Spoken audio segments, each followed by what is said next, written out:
예수님이 선포하신 8가지 복의 비밀, 세상이 절대 줄 수 없는 하늘의 축복. 솔직히 고백하겠습니다. 저는 이 말씀을 읽을 때마다 당혹스러웠습니다. 심령이 가난한 자는 복이 있나니 천국이 그들의 것이며, 가난한데 복이요? 애통하는데 복이요? 핍박받는데 복이요? 목사인 저도 솔직히 고백합니다. 이 말씀이 머리로는 이해가 됐지만 가슴으로는 와닿지 않았습니다. 세상은 분명히 다르게 말하지 않습니까? 강해야 이긴다. 가져야 행복하다. 성공해야 인정받는다.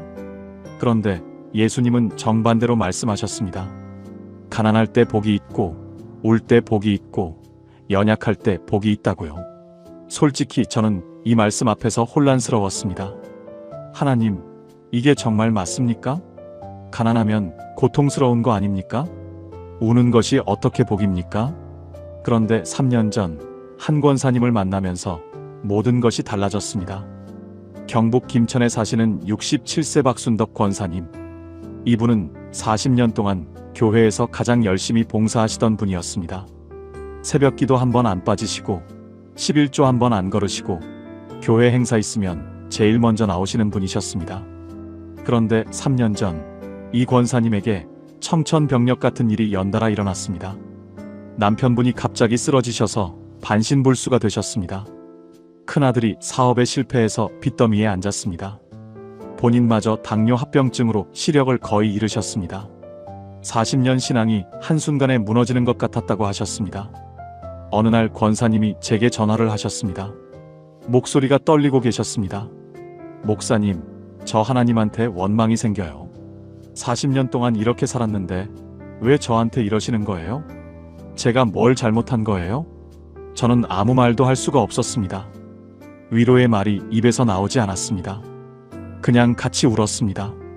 그런데 1년 후 이 권사님이 다시 찾아오셨습니다. 그런데 얼굴이 완전히 달라져 있었습니다.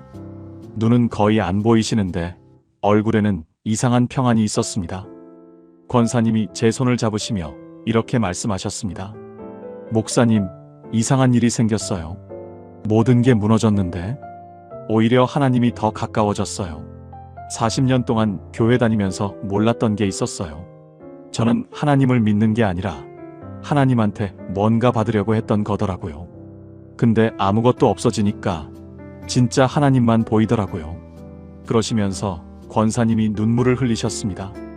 거의 안 보이는 눈으로 눈물을 흘리시면서 떨리는 손으로 제 손을 꼭 잡으시며 이렇게 말씀하셨습니다. 목사님, 이게 복인 것 같아요. 아무것도 없는데 하나님만 계시니까 이게 진짜 복인 것 같아요. 그 순간 제 마음에 뭔가가 쿵 내려앉았습니다. 아, 이게 예수님이 말씀하신 그 복이구나. 심령이 가난한 자가 복이 있다는 게 이 뜻이구나. 사랑하는 여러분, 우리가 평생 구해왔던 복은 세상이 주는 복이었습니다. 건강, 재물, 성공, 인정. 물론 이것도 하나님이 주시는 선물입니다. 그러나 예수님이 말씀하신 복은 차원이 달랐습니다. 세상이 줄 수 없는 복, 환경이 흔들어도 흔들리지 않는 복, 잃어버려도 사라지지 않는 복, 오히려 잃어버릴 때 더 선명하게 보이는 복. 그것이 바로 오늘 함께 나눌 8가지 복의 비밀입니다. 도대체 예수님은 왜 이 8가지를 복이라고 선언하셨을까요? 왜 가난한 자, 애통하는 자, 온유한 자가 복이 있다고 하셨을까요? 그리고 박순덕 권사님에게 일어난 그 변화는 어떻게 가능했을까요? 오늘 이 8가지 비밀을 하나씩 열어드리겠습니다. 이 말씀을 제대로 깨달으시면 여러분의 인생에도 차원이 다른 복이 시작될 것입니다. 혹시 지금 이 순간 마음이 조금이라도 움직이는 분 계십니까? 나도 진짜 복이 무엇인지 알고 싶다 하시는 분 계십니까? 그렇다면 댓글에 아멘으로 고백해주세요. 여러분의 그 작은 고백이 오늘 이 말씀을 붙드는 첫걸음이 될 것입니다. 준비되셨습니까? 이제 첫 번째 복의 비밀을 열어보겠습니다. 첫 번째, 심령이 가난한 자의 복. 혹시 이런 경험 있으십니까?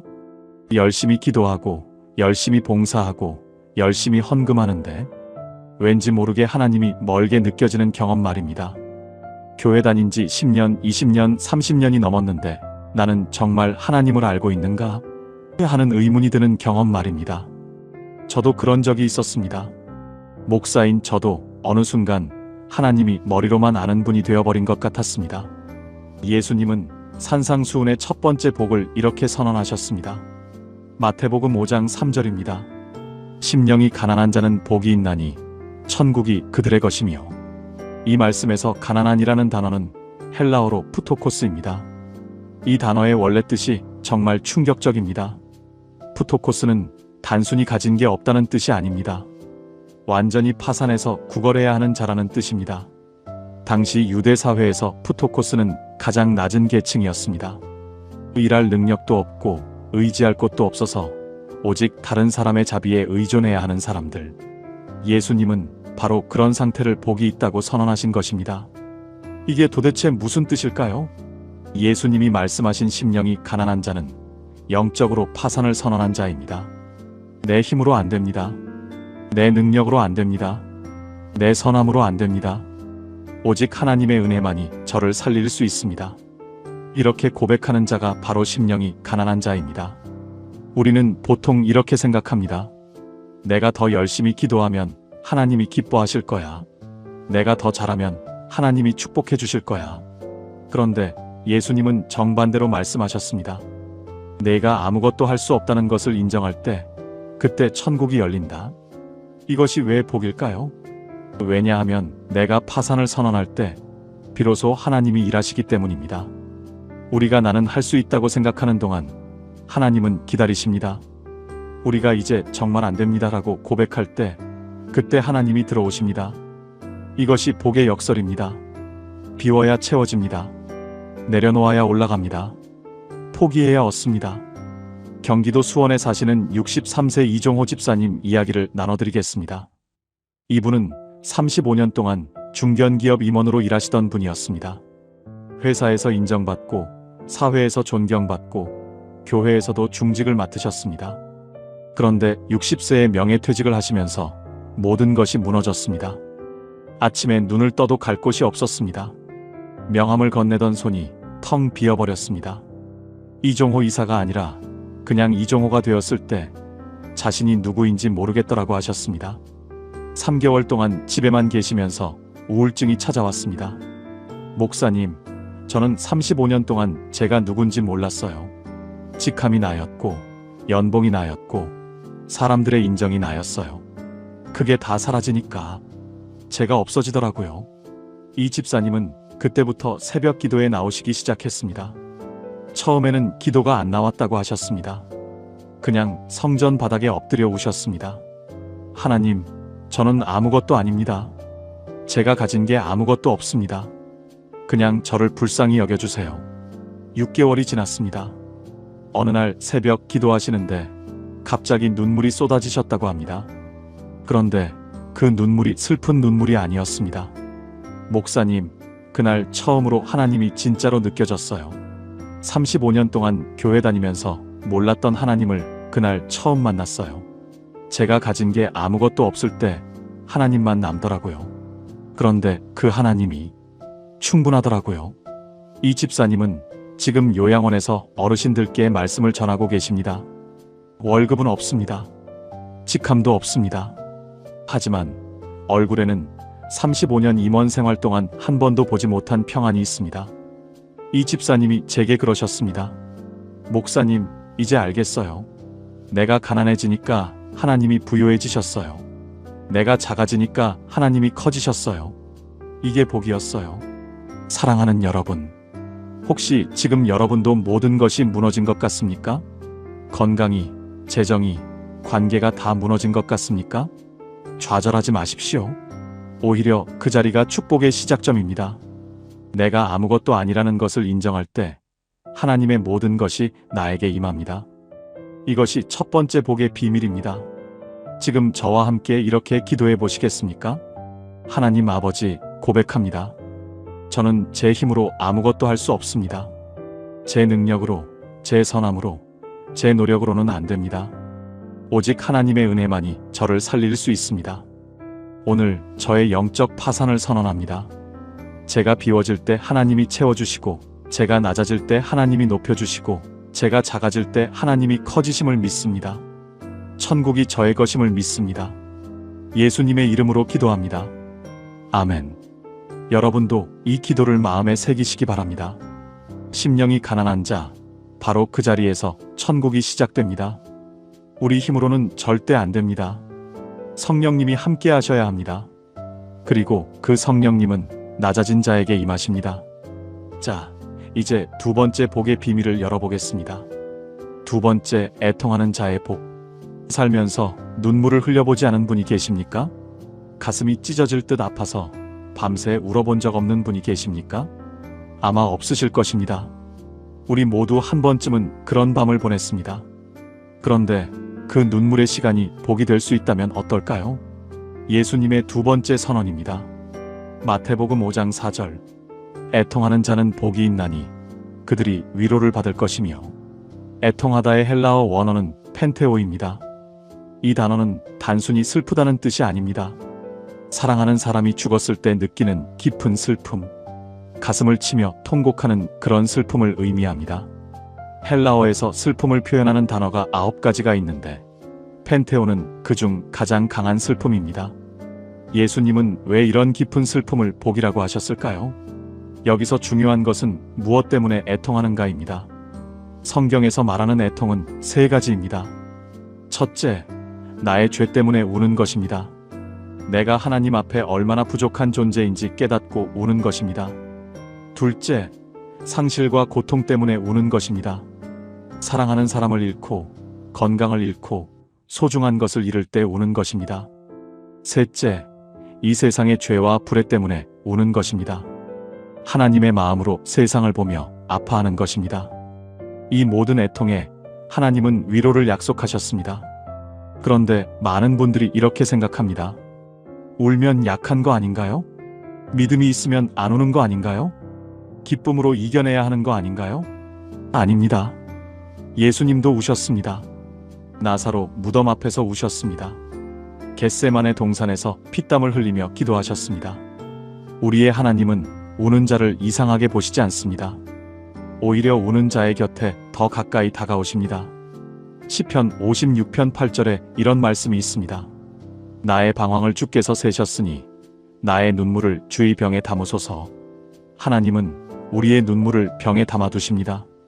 하나도 버리지 않으십니다. 그 눈물 하나하나를 기억하시고 그 눈물만큼의 위로를 예비해 두셨습니다. 충북 청주에 사시는 71세 김말순 권사님 이야기입니다. 이 권사님은 5년 전에 남편을 암으로 잃으셨습니다. 47년을 함께 사신 분이었습니다. 남편분이 돌아가시고 한동안 아무것도 할 수 없으셨다고 합니다. 아침에 눈을 떠도 살아야 할 이유를 모르겠더라고 하셨습니다. 밥을 먹어도 맛이 없고 숨을 쉬어도 살아있는 것 같지 않았다고 합니다. 그런데 어느 날 새벽 잠에서 깨니 눈물이 흐르고 있었습니다. 꿈에 남편이 나왔는데 남편이 웃으면서 이렇게 말했다고 합니다. 여보, 나는 괜찮아. 당신도 괜찮을 거야. 그 꿈을 꾸고 나서 권사님은 처음으로 제대로 울었습니다. 그동안은 충격 때문에 울지도 못하셨던 것입니다. 남편 생각하시며 실컷 우셨습니다. 온종일 우셨습니다. 베개가 다 젖도록 우셨습니다. 그런데 그렇게 울고 나니까 이상하게 마음이 가벼워지셨다고 합니다. 권사님은 그때부터 교회 신방팀에서 봉사하기 시작하셨습니다. 배우자를 잃은 분들을 찾아가기 시작하셨습니다. 같이 울어주시고 손 잡아주시고 함께 기도해 주셨습니다. 목사님, 저처럼 울어본 사람만이 다른 사람의 눈물을 알아요. 저의 그 눈물이 지금 다른 분들의 눈물을 닦아주는 손이 됐어요. 권사님은 이렇게 말씀하셨습니다. 처음에는 왜 하나님이 남편을 데려가셨나 원망했어요. 근데 지금은 알아요. 그 아픔이 없었으면 저는 다른 사람의 아픔을 절대 몰랐을 거예요. 하나님이 제 눈물을 위로로 바꿔주셨어요. 권사님이 떨리는 목소리로 마지막에 이렇게 말씀하셨습니다. 목사님, 울어도 괜찮은 거죠? 울어도 하나님이 사랑해 주시는 거죠? 저는 권사님 손을 잡고 대답했습니다. 그럼요. 울어도 됩니다. 하나님은 우리의 눈물을 다 받아주십니다. 사랑하는 여러분, 지금 울고 계신 분 있습니까? 사랑하는 사람을 잃어서 건강을 잃어서, 소중한 것을 잃어서 울고 계신 분 있습니까? 괜찮습니다. 울어도 됩니다. 그 눈물을 부끄러워하지 마십시오. 그 눈물 속에서 하나님의 위로가 시작됩니다. 지금 흘리시는 그 눈물이 나중에 다른 사람의 눈물을 닦아주는 손이 될 것입니다. 함께 기도하겠습니다. 하나님 아버지, 제 눈물을 받아주셔서 감사합니다. 주님은 제가 우는 것을 부끄러워하지 않으십니다. 오히려 제 곁에 더 가까이 오십니다. 지금 제 마음의 슬픔을 주님 앞에 내려놓습니다. 제 눈물을 주님의 병에 담아주시고 그 눈물만큼의 위로를 저에게 부어주소서. 그리고 언젠가 이 눈물이 다른 사람을 위로하는 은혜가 되게 해주소서. 예수님의 이름으로 기도합니다. 아멘. 울어도 복이 있습니다. 왜냐하면 우는 자에게 하나님의 위로가 임하기 때문입니다. 이것이 두 번째 복의 비밀입니다. 자, 이제 세 번째 복을 살펴보겠습니다. 세 번째, 온유한 자의 복. 온유하다는 말을 들으면 어떤 이미지가 떠오르십니까? 조용하고 순하고 힘없는 사람이 떠오르십니까? 많은 분들이 온유함을 약함과 혼동합니다. 그런데 성경이 말하는 온유함은 전혀 다릅니다. 예수님의 세 번째 선언입니다. 마태복음 5장 5절. 온유한 자는 복이 있나니 그들이 땅을 기업으로 받을 것이며. 온유함에 해당하는 헬라어는 프라우스입니다. 이 단어의 원래 뜻을 아시면 깜짝 놀라실 것입니다. 프라우스는 당시 헬라 사회에서 길들여진 야생마를 묘사할 때 사용하던 단어였습니다. 야생마는 엄청난 힘을 가지고 있습니다. 그런데 그 힘이 조절되지 않으면 파괴적입니다. 그러나 훈련을 받으면 그 힘이 유용하게 쓰입니다. 같은 힘인데 통제되면 축복이 되고 통제되지 않으면 재앙이 됩니다. 그래서 성경에서 말하는 온유함은 힘이 없는 것이 아닙니다. 힘이 있으되 절제하는 것입니다. 화낼 수 있는데 화내지 않는 것입니다. 보복할 수 있는데 보복하지 않는 것입니다. 내 권리를 주장할 수 있는데 내려놓는 것입니다. 이것이 진짜 온유함입니다. 예수님이 가장 완벽한 온유함의 본을 보여주셨습니다. 예수님은 하늘의 군대를 부르실 수 있는 분이셨습니다. 십자가에서 내려올 수 있는 분이셨습니다. 로마 군병들을 심판할 수 있는 분이셨습니다. 그러나 그렇게 하지 않으셨습니다. 왜요? 우리를 사랑하셨기 때문입니다. 그 사랑 때문에 자기 힘을 절제하신 것입니다. 이것이 온유함의 본질입니다. 온유함은 약함이 아니라 사랑으로 통제되는 강함입니다. 그런데 왜 온유한 자가 땅을 기업으로 받는다고 하셨을까요? 세상 논리대로라면 땅은 강한 자가 차지하는 것입니다. 힘으로 빼앗고 권력으로 차지하는 것입니다. 그러나 하나님 나라에서는 반대입니다. 자기 힘을 내려놓는 자가 오히려 모든 것을 얻습니다. 왜냐하면 하나님이 그를 위해 싸워주시기 때문입니다. 대전에 사시는 68세 정미영 권사님 이야기를 드리겠습니다. 이 권사님은 시어머니와 40년을 함께 사셨습니다. 시어머니는 정말 힘든 분이셨다고 합니다. 뭘 해도 마음에 안 들어 하시고 항상 잔소리하시고 며느리 앞에서 아들만 편들었습니다. 권사님은 속으로 얼마나 억울하셨는지 모릅니다. 밤마다 베개에 얼굴을 묻고 우셨다고 합니다. 내가 왜 이렇게 살아야 하나? 한마디 해버릴까? 나도 참을 만큼 참았다. 그런 생각이 수천 번 들었다고 합니다. 그런데 어느 날 새벽 기도 중에 하나님이 이 말씀을 주셨습니다. 온유한 자가 땅을 기업으로 받느니라. 순간 마음의 음성이 들렸습니다. 내 억울함을 내게 맡겨라. 내가 내 편이 되어줄 것이다. 권사님은 그날부터 다르게 기도하기 시작하셨습니다. 하나님, 제가 지는 게 아니라 주님께 맡기는 겁니다. 제가 참는 게 아니라 주님을 신뢰하는 겁니다. 주님이 저를 위해 싸워주실 것을 믿습니다. 신기한 일이 일어났습니다.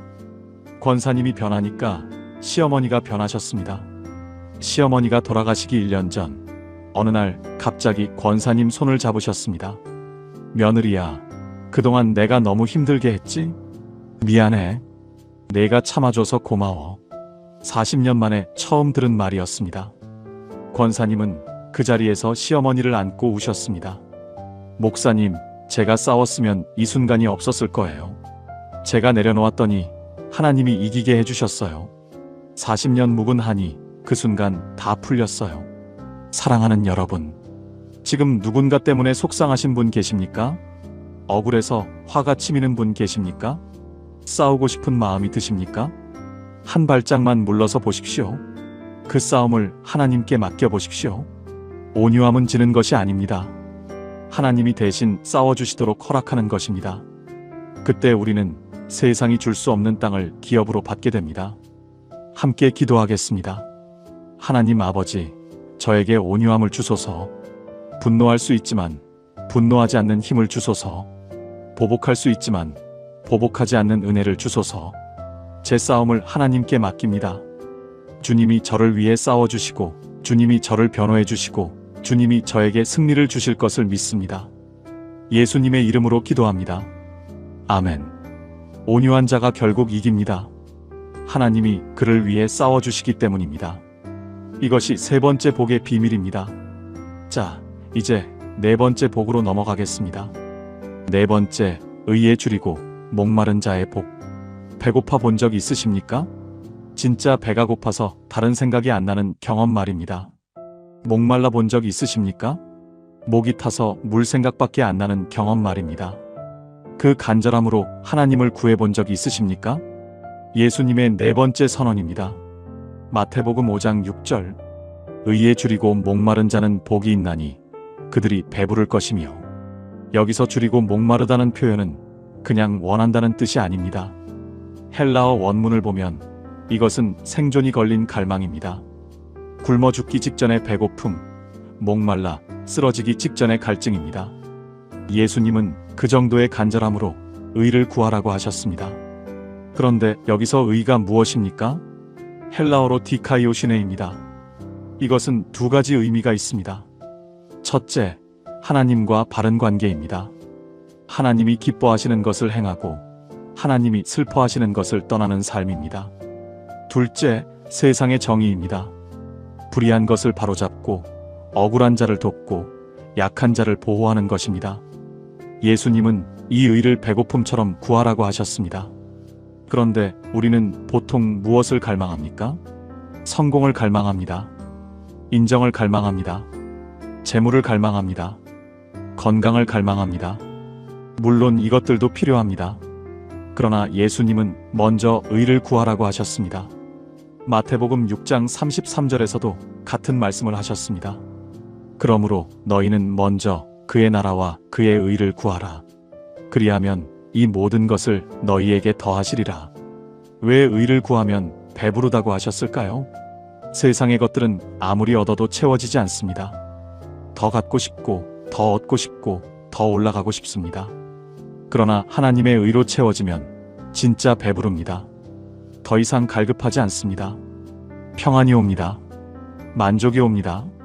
전남 광주에 사시는 65세 최정숙 권사님 이야기를 드리겠습니다. 이 권사님은 30년 동안 교회에 다녔습니다.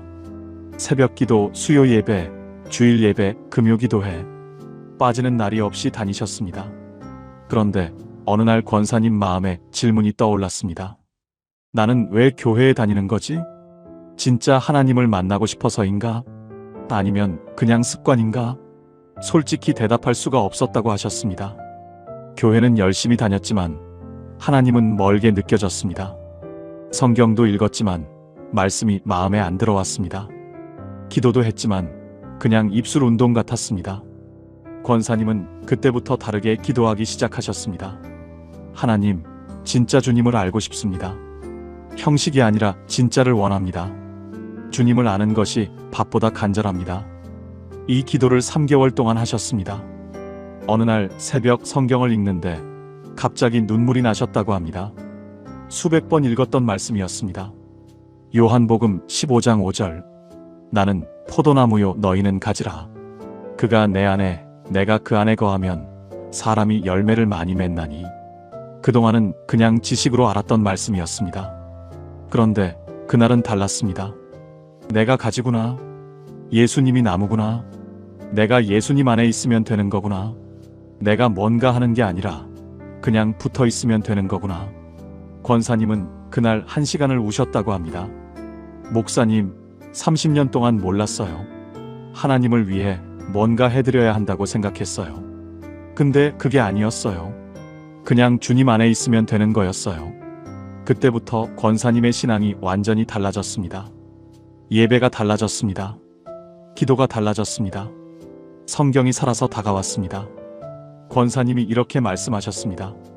목사님, 이제야 배가 부른 느낌이 뭔지 알겠어요. 30년 동안 교회 다니면서 늘 허기졌는데 지금은 진짜 배불러요. 사랑하는 여러분, 혹시 교회는 다니는데 마음이 허기지신 분 계십니까? 성경은 읽는데 목이 마르신 분 계십니까? 형식은 갖췄는데 진짜가 없는 것 같으신 분 계십니까? 그렇다면 간절히 구하십시오. 밥처럼, 물처럼 하나님의 의를 구하십시오. 그때 진짜 배부름이 올 것입니다. 함께 기도하겠습니다. 하나님 아버지, 제가 형식적으로 신앙생활했던 것을 고백합니다. 주님을 간절히 구하지 않았습니다. 오늘부터 밥보다 물보다 주님을 갈망합니다. 주님의 의를 알고 싶습니다. 주님의 마음을 알고 싶습니다. 주님 안에 거하고 싶습니다. 굶주린 자처럼, 목마른 자처럼 주님을 구합니다. 저를 주님의 의로 배부르게 채워주소서. 예수님의 이름으로 기도합니다. 아멘. 밥보다 간절히 하나님을 구하면 반드시 배부르게 됩니다. 이것이 네 번째 복의 비밀입니다. 이제 다섯 번째 복을 살펴보겠습니다. 다섯 번째, 긍휼히 여기는 자의 복. 누군가를 용서하기가 얼마나 어려운지 아십니까? 머리로는 알지만 가슴이 따라주지 않는 경험 해보셨습니까? 용서해야 한다는 건 아는데 그 사람 생각만 하면 분노가 치미는 경험 말입니다. 저도 그런 적이 있었습니다. 용서가 신앙의 핵심인 줄 알면서도 어떤 사람은 정말 용서하기가 어려웠습니다. 예수님의 다섯 번째 선언입니다.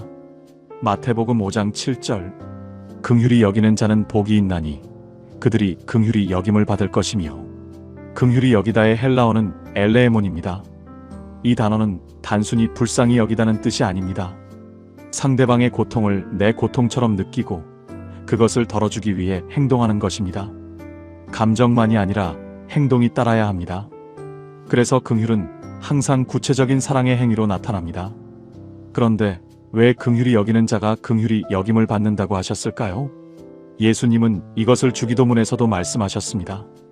우리가 우리에게 죄 지은 자를 사하여 준 것 같이 우리 죄를 사하여 주옵시고, 우리가 다른 사람에게 베푼 그 긍휼의 기준으로 하나님도 우리를 대하십니다. 용서하면 용서받고 베풀면 받습니다. 이것이 하나님 나라의 법칙입니다. 그런데 솔직히 말씀드리면 이게 가장 어려운 복입니다. 왜냐하면 상처 준 사람을 용서하는 것은 정말 힘들기 때문입니다. 머리로는 알지만 가슴이 안 따라주는 것입니다. 그래서 중요한 것은 내 힘으로 용서하려고 하지 않는 것입니다. 내 힘으로는 절대 안 됩니다. 성령님이 도와주셔야 합니다. 우리가 할 일은 용서하겠습니다라고 결단하는 것입니다. 그 결단 위에 성령님이 역사하시면 마음이 따라오게 됩니다. 경남 진주에 사시는 72세 박영철 집사님 이야기를 드리겠습니다. 이 집사님에게는 30년 동안 원수처럼 지낸 형님이 계셨습니다. 어릴 때 집안 재산 문제로 형제 간에 큰 싸움이 있었습니다. 형님이 부모님 재산을 다 가져가고 동생인 박 집사님은 빈손으로 집을 나왔습니다. 30년 동안 형님 생각만 하면 이가 갈렸다고 합니다. 명절에도 안 만나고 부모님 제사에도 따로 갔습니다. 형제지만 완전히 남보다 못한 사이가 되었습니다. 그러던 어느 날 새벽 기도 중에 하나님이 이 말씀을 주셨습니다. 너희가 너희에게 죄 지은 자를 용서하지 아니하면 너희 아버지도 너희 죄를 용서하지 아니하시리라. 그 말씀이 가슴에 비수처럼 꽂혔습니다. 내가 형을 용서 안 하면 하나님도 나를 용서 안 하신다고? 그러면 나는 어떻게 되는 거지? 무서워졌습니다. 그런데 동시에 마음이 아팠습니다. 30년 동안 품고 살았던 미움이 사실은 나 자신을 갉아먹고 있었다는 것을 깨달았습니다. 박 집사님은 결단하셨습니다. 하나님, 제 힘으로는 안 됩니다. 용서할 수 없습니다. 하지만 용서하기로 결단합니다. 성령님이 도와주세요. 그 기도를 한 후 형님께 전화를 하셨습니다. 30년 만에 전화였습니다. 형 나야. 용서해줘. 그리고 나도 형을 용서할게. 전화기 너머에서 형님이 우셨습니다. 야, 나도 미안했다. 30년 동안 얼마나 후회했는지 몰라. 두 분은 그해 추석에 30년 만에 함께 부모님 산소를 찾았습니다. 나란히 절을 하면서 두 형제가 함께 우셨습니다. 박 집사님이 제게 이렇게 말씀하셨습니다. 목사님, 30년 동안 가슴에 돌덩이를 품고 살았어요. 그 돌덩이가 나를 짓누르고 있었는데 몰랐어요. 용서하니까 그 돌덩이가 굴러떨어졌어요. 이렇게 가벼울 수가 없어요. 집사님은 눈물을 흘리시며 마지막에 이렇게 말씀하셨습니다. 30년 동안 원수같이 미워했던 그 형을 위해 처음으로 기도하는 자신을 발견했을 때 진짜 용서가 뭔지 알겠더라고요. 사랑하는 여러분, 혹시 아직도 용서하지 못한 사람이 있습니까? 생각만 해도 분노가 치미는 사람이 있습니까? 그 분노가 그 사람이 아니라 여러분 자신을 갉아먹고 있다는 것을 아십니까? 오늘 용서하기로 결단해 보십시오. 내 힘으로 안 되면 성령님께 도움을 구하십시오. 그 결단 위에 하나님이 역사하시면 여러분의 마음에도 평화가 올 것입니다. 용서하면 용서받습니다. 긍휼히 여기면 긍휼히 여김을 받습니다. 함께 기도하겠습니다. 하나님 아버지, 제 마음에 아직 용서하지 못한 사람이 있습니다. 그 사람 생각만 하면 분노가 치밉니다. 하지만 오늘 결단합니다. 그 사람을 용서하기로 결단합니다. 제 힘으로는 안 됩니다. 성령님 도와주세요. 제 마음을 녹여주시고 용서할 수 있는 마음을 주소서. 제가 긍휼히 여기는 만큼 저도 긍휼히 여김을 받게 하소서. 예수님의 이름으로 기도합니다. 아멘. 용서하면 자유가 옵니다. 긍휼히 여기면 긍휼히 여김을 받습니다. 이것이 5번째 복의 비밀입니다. 자, 이제 6번째 복을 살펴보겠습니다. 6번째, 마음이 청결한 자의 복. 마음이 깨끗하다는 것이 무엇일까요? 죄를 짓지 않는 것일까요? 나쁜 생각을 하지 않는 것일까요? 그렇다면 이 세상에 마음이 깨끗한 사람은 한 명도 없을 것입니다. 우리 모두는 마음속에 복잡한 것들을 품고 살아가기 때문입니다. 예수님의 6번째 선언입니다. 마태복음 5장 8절. 마음이 청결한 자는 복이 있나니 그들이 하나님을 볼 것이며. 청결한의 헬라어는 카타로스입니다. 이 단어의 원래 뜻이 중요합니다. 카타로스는 섞이지 않은, 순수한, 오직 하나인 이라는 뜻입니다. 예를 들어 순금은 카타로스입니다. 다른 금속이 섞이지 않았기 때문입니다. 우유가 물에 섞이지 않은 것도 카타로스입니다. 그래서 마음이 청결하다는 것은 죄가 없다는 뜻이 아닙니다. 마음이 나뉘지 않았다는 뜻입니다. 오직 하나님만 바라보는 마음입니다. 다른 것들이 섞이지 않은 순전한 마음입니다. 세상 것도 원하고 하나님도 원하는 것이 아닙니다. 오직 하나님만 원하는 것입니다. 이것이 마음의 청결입니다. 예수님은 마태복음 6장 22절에서 이렇게 말씀하셨습니다. 눈이 성하면 온몸이 밝을 것이요. 여기서 성하다도 같은 카타로스에서 파생된 단어입니다. 눈이 성하다는 것은 시력이 좋다는 뜻이 아닙니다. 초점이 하나라는 뜻입니다. 두 개를 바라보면 흐려지지만 하나만 바라보면 선명합니다. 마음도 마찬가지입니다. 여러 것을 바라보면 흐려지고 하나님만 바라보면 하나님이 보입니다. 왜 마음이 청결하면 하나님을 본다고 하셨을까요? 마음이 나뉘어 있으면 하나님이 안 보입니다. 세상 걱정, 욕심, 두려움이 시야를 가리기 때문입니다. 그러나 마음이 하나님만 향해 있으면 어디서든 하나님이 보입니다. 문제 속에서도 하나님이 보이고, 어려움 속에서도 하나님이 보이고, 아픔 속에서도 하나님이 보입니다. 인천에 사시는 70세 한상호 장로님 이야기를 드리겠습니다. 이 장로님은 40년 동안 사업을 하신 분이었습니다. 한때 직원 200명을 거느리던 중견기업 대표셨습니다. 돈도 많이 버셨고 사회적으로도 인정받으셨습니다. 그런데 속을 보면 마음이 편하지 않았다고 합니다. 항상 뭔가 더 해야 할 것 같고, 더 벌어야 할 것 같고, 더 높이 올라가야 할 것 같았습니다. 교회도 열심히 다니셨지만 하나님보다는 사업이 먼저였습니다. 새벽 기도 시간에도 머릿속은 회사 생각으로 가득했습니다. 5년 전 장로님 회사가 부도가 났습니다. 거래처가 한꺼번에 무너지면서 연쇄적으로 당하셨습니다. 집도 잃고 차도 잃고 모든 것을 잃었습니다. 장로님은 그때 처음으로 멈춰 섰다고 합니다. 내가 40년 동안 달려왔는데 뭘 위해 달렸지? 돈, 명예, 인정? 결국 다 사라졌네. 그러면 남는 게 뭐지? 장로님은 빈 주머니로 교회에 나왔습니다. 창피해서 사람들을 피해 맨 뒷자리에 앉으셨습니다.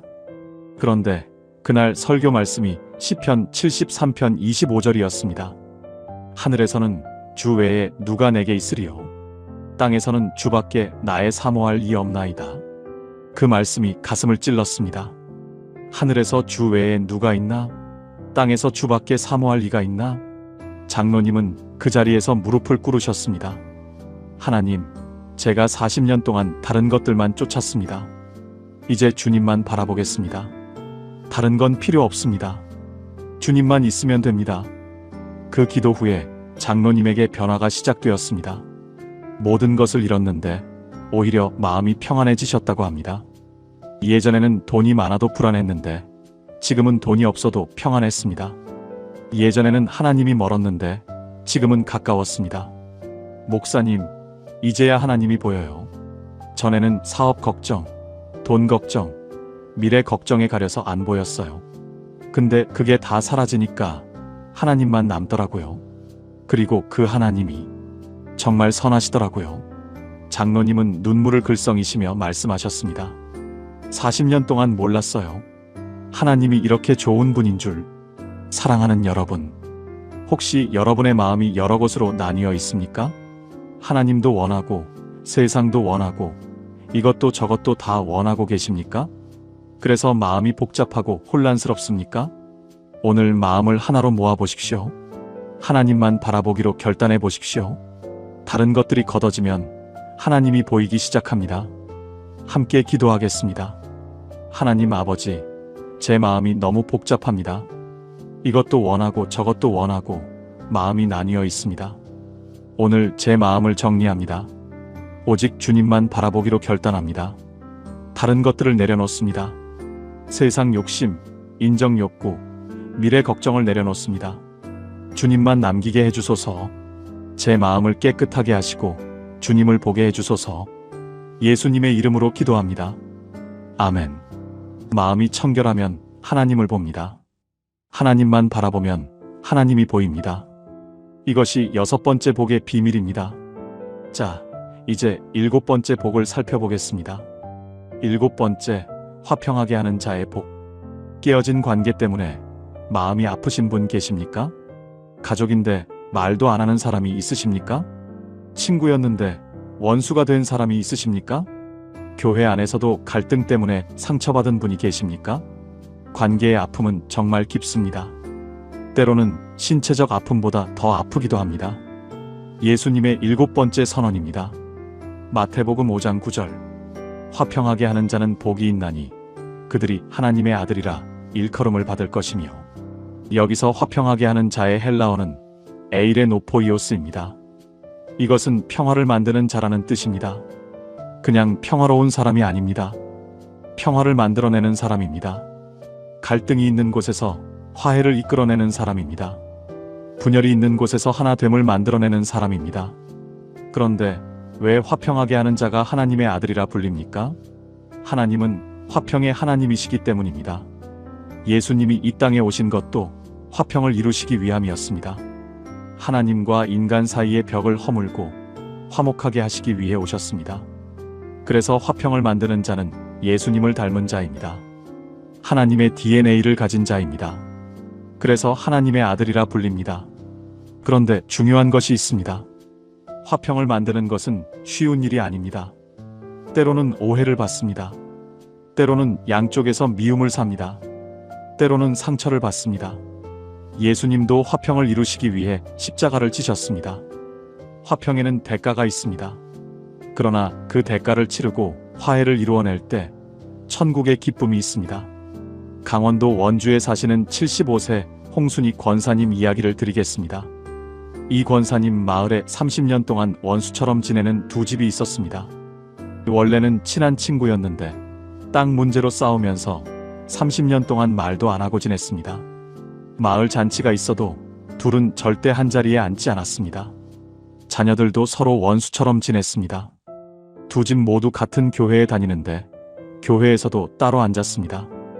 홍 권사님은 이 두 집을 보며 마음이 아프셨습니다. 저렇게 살다가 죽으면 어떡하나. 같은 교회에서 원수처럼 사니 하나님이 얼마나 마음 아프실까. 권사님은 기도하기 시작하셨습니다.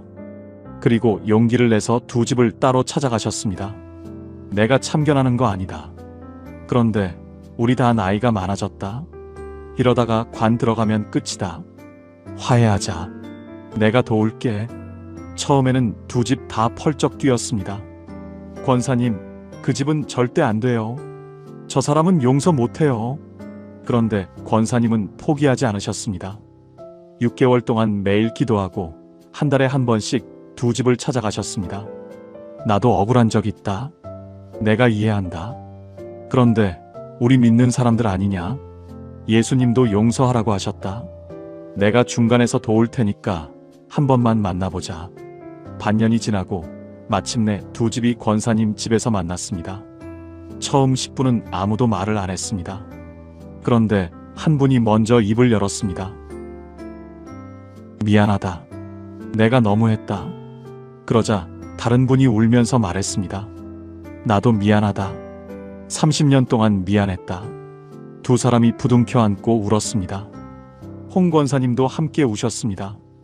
지금 그 두 집은 매주 함께 교회에 갑니다. 나란히 앉아서 예배를 드립니다. 손주들도 친하게 지냅니다. 마을 사람들이 말합니다. 홍 권사님이 기적을 만들었어. 그러나 권사님은 이렇게 말씀하십니다. 내가 한 게 아니에요. 하나님이 하신 거예요. 저는 그냥 발만 됐어요. 권사님의 얼굴에는 말로 표현할 수 없는 기쁨이 있었습니다. 목사님, 30년 원수가 화해하는 거 보니까 이게 천국 같더라고요. 사랑하는 여러분, 혹시 여러분 주변에 깨어진 관계가 있습니까? 두 사람 사이에서 다리가 될 수 있습니까? 쉽지 않습니다. 오해받을 수 있고 상처받을 수 있습니다. 그러나 화해가 이루어지는 그 순간 천국의 기쁨이 있습니다. 그리고 여러분은 하나님의 아들이라 불리게 됩니다. 함께 기도하겠습니다. 하나님 아버지, 저를 화평케 하는 자로 사용해 주소서. 깨어진 관계를 회복시키는 도구가 되게 해 주소서.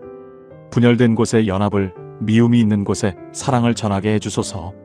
오해받아도 상처받아도 포기하지 않게 해 주소서.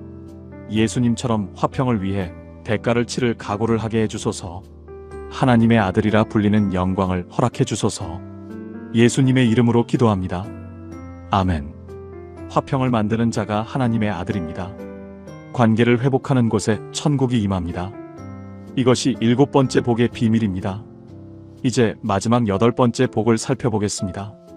8번째, 의를 위해 박해받는 자의 복.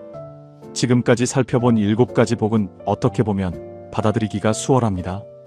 가난하면 천국이 열린다. 울면 위로받는다. 온유하면 땅을 얻는다. 듣기 좋은 말씀입니다. 그런데 마지막 8번째 복은 조금 다릅니다. 솔직히 듣기 불편할 수도 있습니다. 예수님의 8번째 선언입니다. 마태복음 5장 10절부터 12절까지입니다. 의를 위하여 박해를 받는 자는 복이 있나니 천국이 그들의 것임이라. 나로 말미암아 너희를 욕하고 박해하고 거짓으로 너희를 거슬러 모든 악한 말을 할 때에 너희에게 복이 있나니 기뻐하고 즐거워하라. 하늘에서 너희의 상이 큼이라. 박해받는 것이 복이라고요? 욕먹는 것이 복이라고요? 거짓으로 모함받는 것이 복이라고요? 이게 도대체 무슨 말씀입니까? 여기서 핵심은 의를 위하여입니다. 아무 박해나 복이 아닙니다. 내 잘못으로 당하는 고난은 복이 아닙니다. 하나님의 의를 따르다가 예수님을 믿다가 옳은 일을 하다가 받는 박해가 복입니다. 그 박해는 내가 하나님 편에 서 있다는 증거이기 때문입니다. 예수님은 왜 박해받을 때 기뻐하고 즐거워하라고 하셨을까요? 첫째, 하늘에서 상이 크기 때문입니다. 이 세상에서 잃는 것은 잠깐이지만 하늘의 상은 영원합니다. 둘째, 선지자들도 그렇게 박해받았기 때문입니다. 우리가 박해받는다면 우리는 선지자들과 같은 길을 걷고 있는 것입니다. 셋째, 그 고난이 헛되지 않을 것이기 때문입니다. 하나님은 우리의 고난을 반드시 영광으로 바꾸십니다. 그런데 중요한 것이 있습니다. 박해를 찾아다니라는 말씀이 아닙니다. 박해가 올 때 두려워하지 말라는 말씀입니다. 믿음을 지키다가 어려움을 당할 때 낙심하지 말라는 말씀입니다. 예수님 때문에 손해를 볼 때 원망하지 말라는 말씀입니다. 왜냐하면 그것이 복의 시작이기 때문입니다. 경기도 안양에 사시는 78세 김복임 할머니 이야기를 드리겠습니다. 이 할머니는 50년 전 남편을 따라 예수를 믿기 시작하셨습니다. 그런데 시댁이 굉장히 유교적인 집안이었습니다. 제사를 지내지 않는다고 시부모님과 시누이들에게 엄청난 박해를 받으셨습니다. 너 때문에 집안이 망한다. 이 불효막심한 년.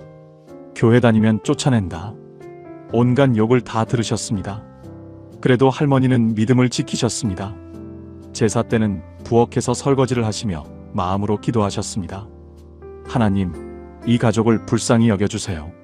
언젠가 이 집안 전체가 주님 앞에 나오게 해주세요. 30년 동안 그렇게 기도하셨습니다.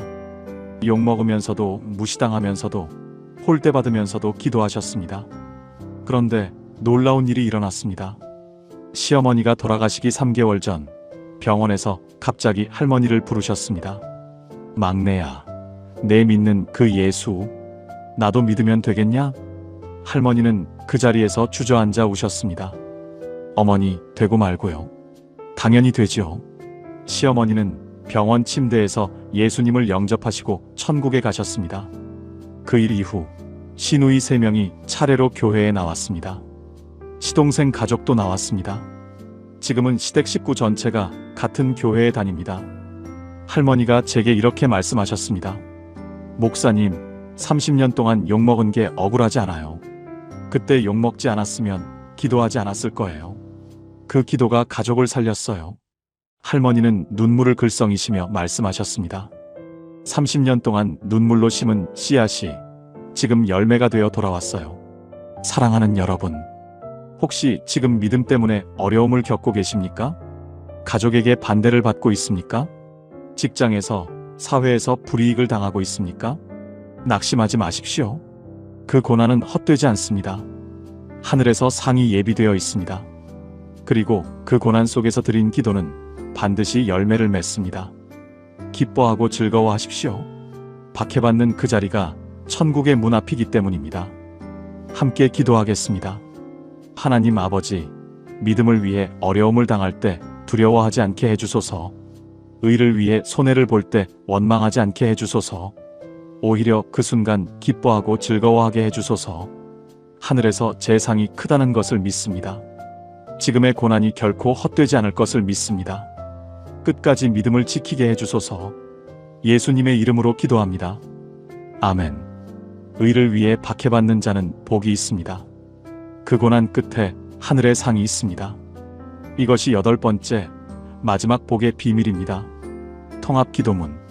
사랑하는 여러분, 지금까지 예수님이 선포하신 8가지 복의 비밀을 함께 살펴보았습니다.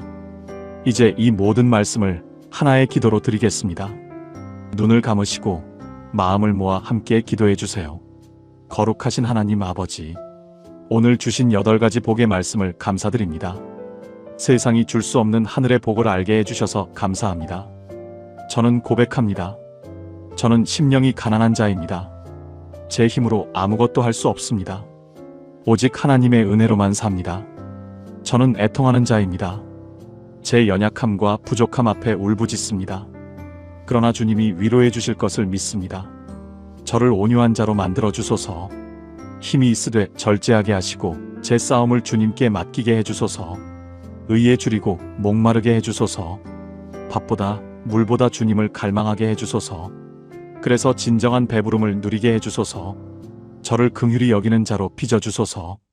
다른 사람을 용서하게 하시고 그래서 저도 긍휼히 여김을 받게 해주소서. 제 마음을 청결하게 해주소서. 오직 주님만 바라보게 하시고 그래서 주님을 보게 해주소서. 화평케 하는 자로 사용해 주소서.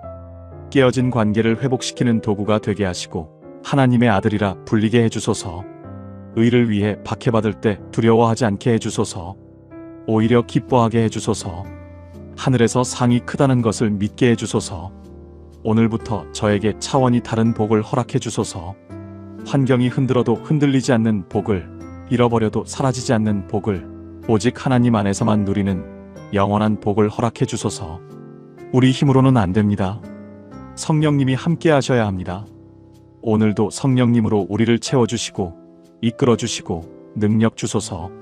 살아계신 예수 그리스도의 이름으로 기도합니다. 아멘. 마무리.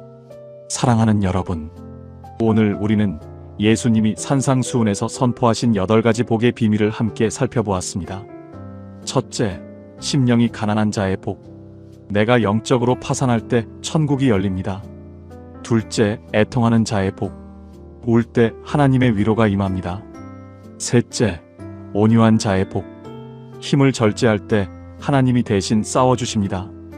넷째, 의에 줄이고 목마른 자의 복. 하나님을 갈망할 때 진짜 배부름이 옵니다. 다섯째, 긍휼히 여기는 자의 복. 용서할 때 우리도 용서받습니다.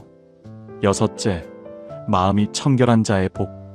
오직 하나님만 바라볼 때 하나님이 보입니다. 일곱째, 화평하게 하는 자의 복.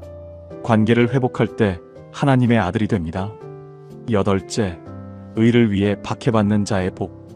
고난 끝에 하늘의 상이 있습니다. 이 8가지 복은 세상이 절대 줄 수 없는 복입니다. 세상의 복은 조건이 있습니다. 건강할 때, 돈 있을 때, 성공할 때 복이 있습니다. 그러나 예수님이 선포하신 복은 다릅니다. 가난할 때, 울 때, 핍박받을 때도 복이 있습니다. 왜냐하면 그 자리에 하나님이 계시기 때문입니다. 도입부에서 말씀드린 박순덕 권사님 기억하시죠? 모든 것을 잃고 오히려 하나님이 가까워졌다던 그분. 그것이 바로 이 8가지 복의 실체입니다. 세상이 무너져도 무너지지 않는 복. 환경이 바뀌어도 바뀌지 않는 복. 이것이 하늘의 복입니다. 사랑하는 여러분, 오늘 이 말씀이 마음에 닿았다면 지금 바로 결단해 보십시오. 나도 이 복을 원합니다. 세상의 복이 아니라 하늘의 복을 구하겠습니다. 이 결단이 여러분 인생의 새로운 시작이 될 것입니다. 그리고 이 영상이 도움이 되셨다면 지금 이 말씀이 필요한 분들에게 공유해 주세요.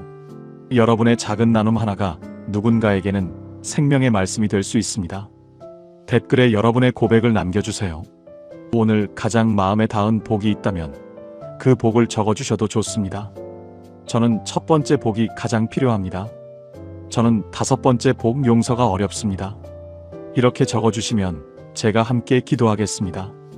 그리고 아멘 한 글자만 남겨주셔도 됩니다. 그 고백 하나가 오늘 말씀을 붙드는 첫걸음이 될 것입니다. 하나님의 8가지 복이 여러분의 삶에 넘치기를 축원합니다. 심령이 가난할 때 천국이 열리고, 울 때 위로받으며, 온유할 때 땅을 얻고, 의를 갈망할 때 배부르며, 긍휼히 여길 때 긍휼히 여김을 받고, 마음이 청결할 때 하나님을 보며, 화평케 할 때 하나님의 아들이 되고, 박해받을 때 하늘의 상을 얻는 그 놀라운 복이 여러분의 것이 되기를 예수님의 이름으로 축복합니다. 오늘도 함께 해주셔서 감사합니다.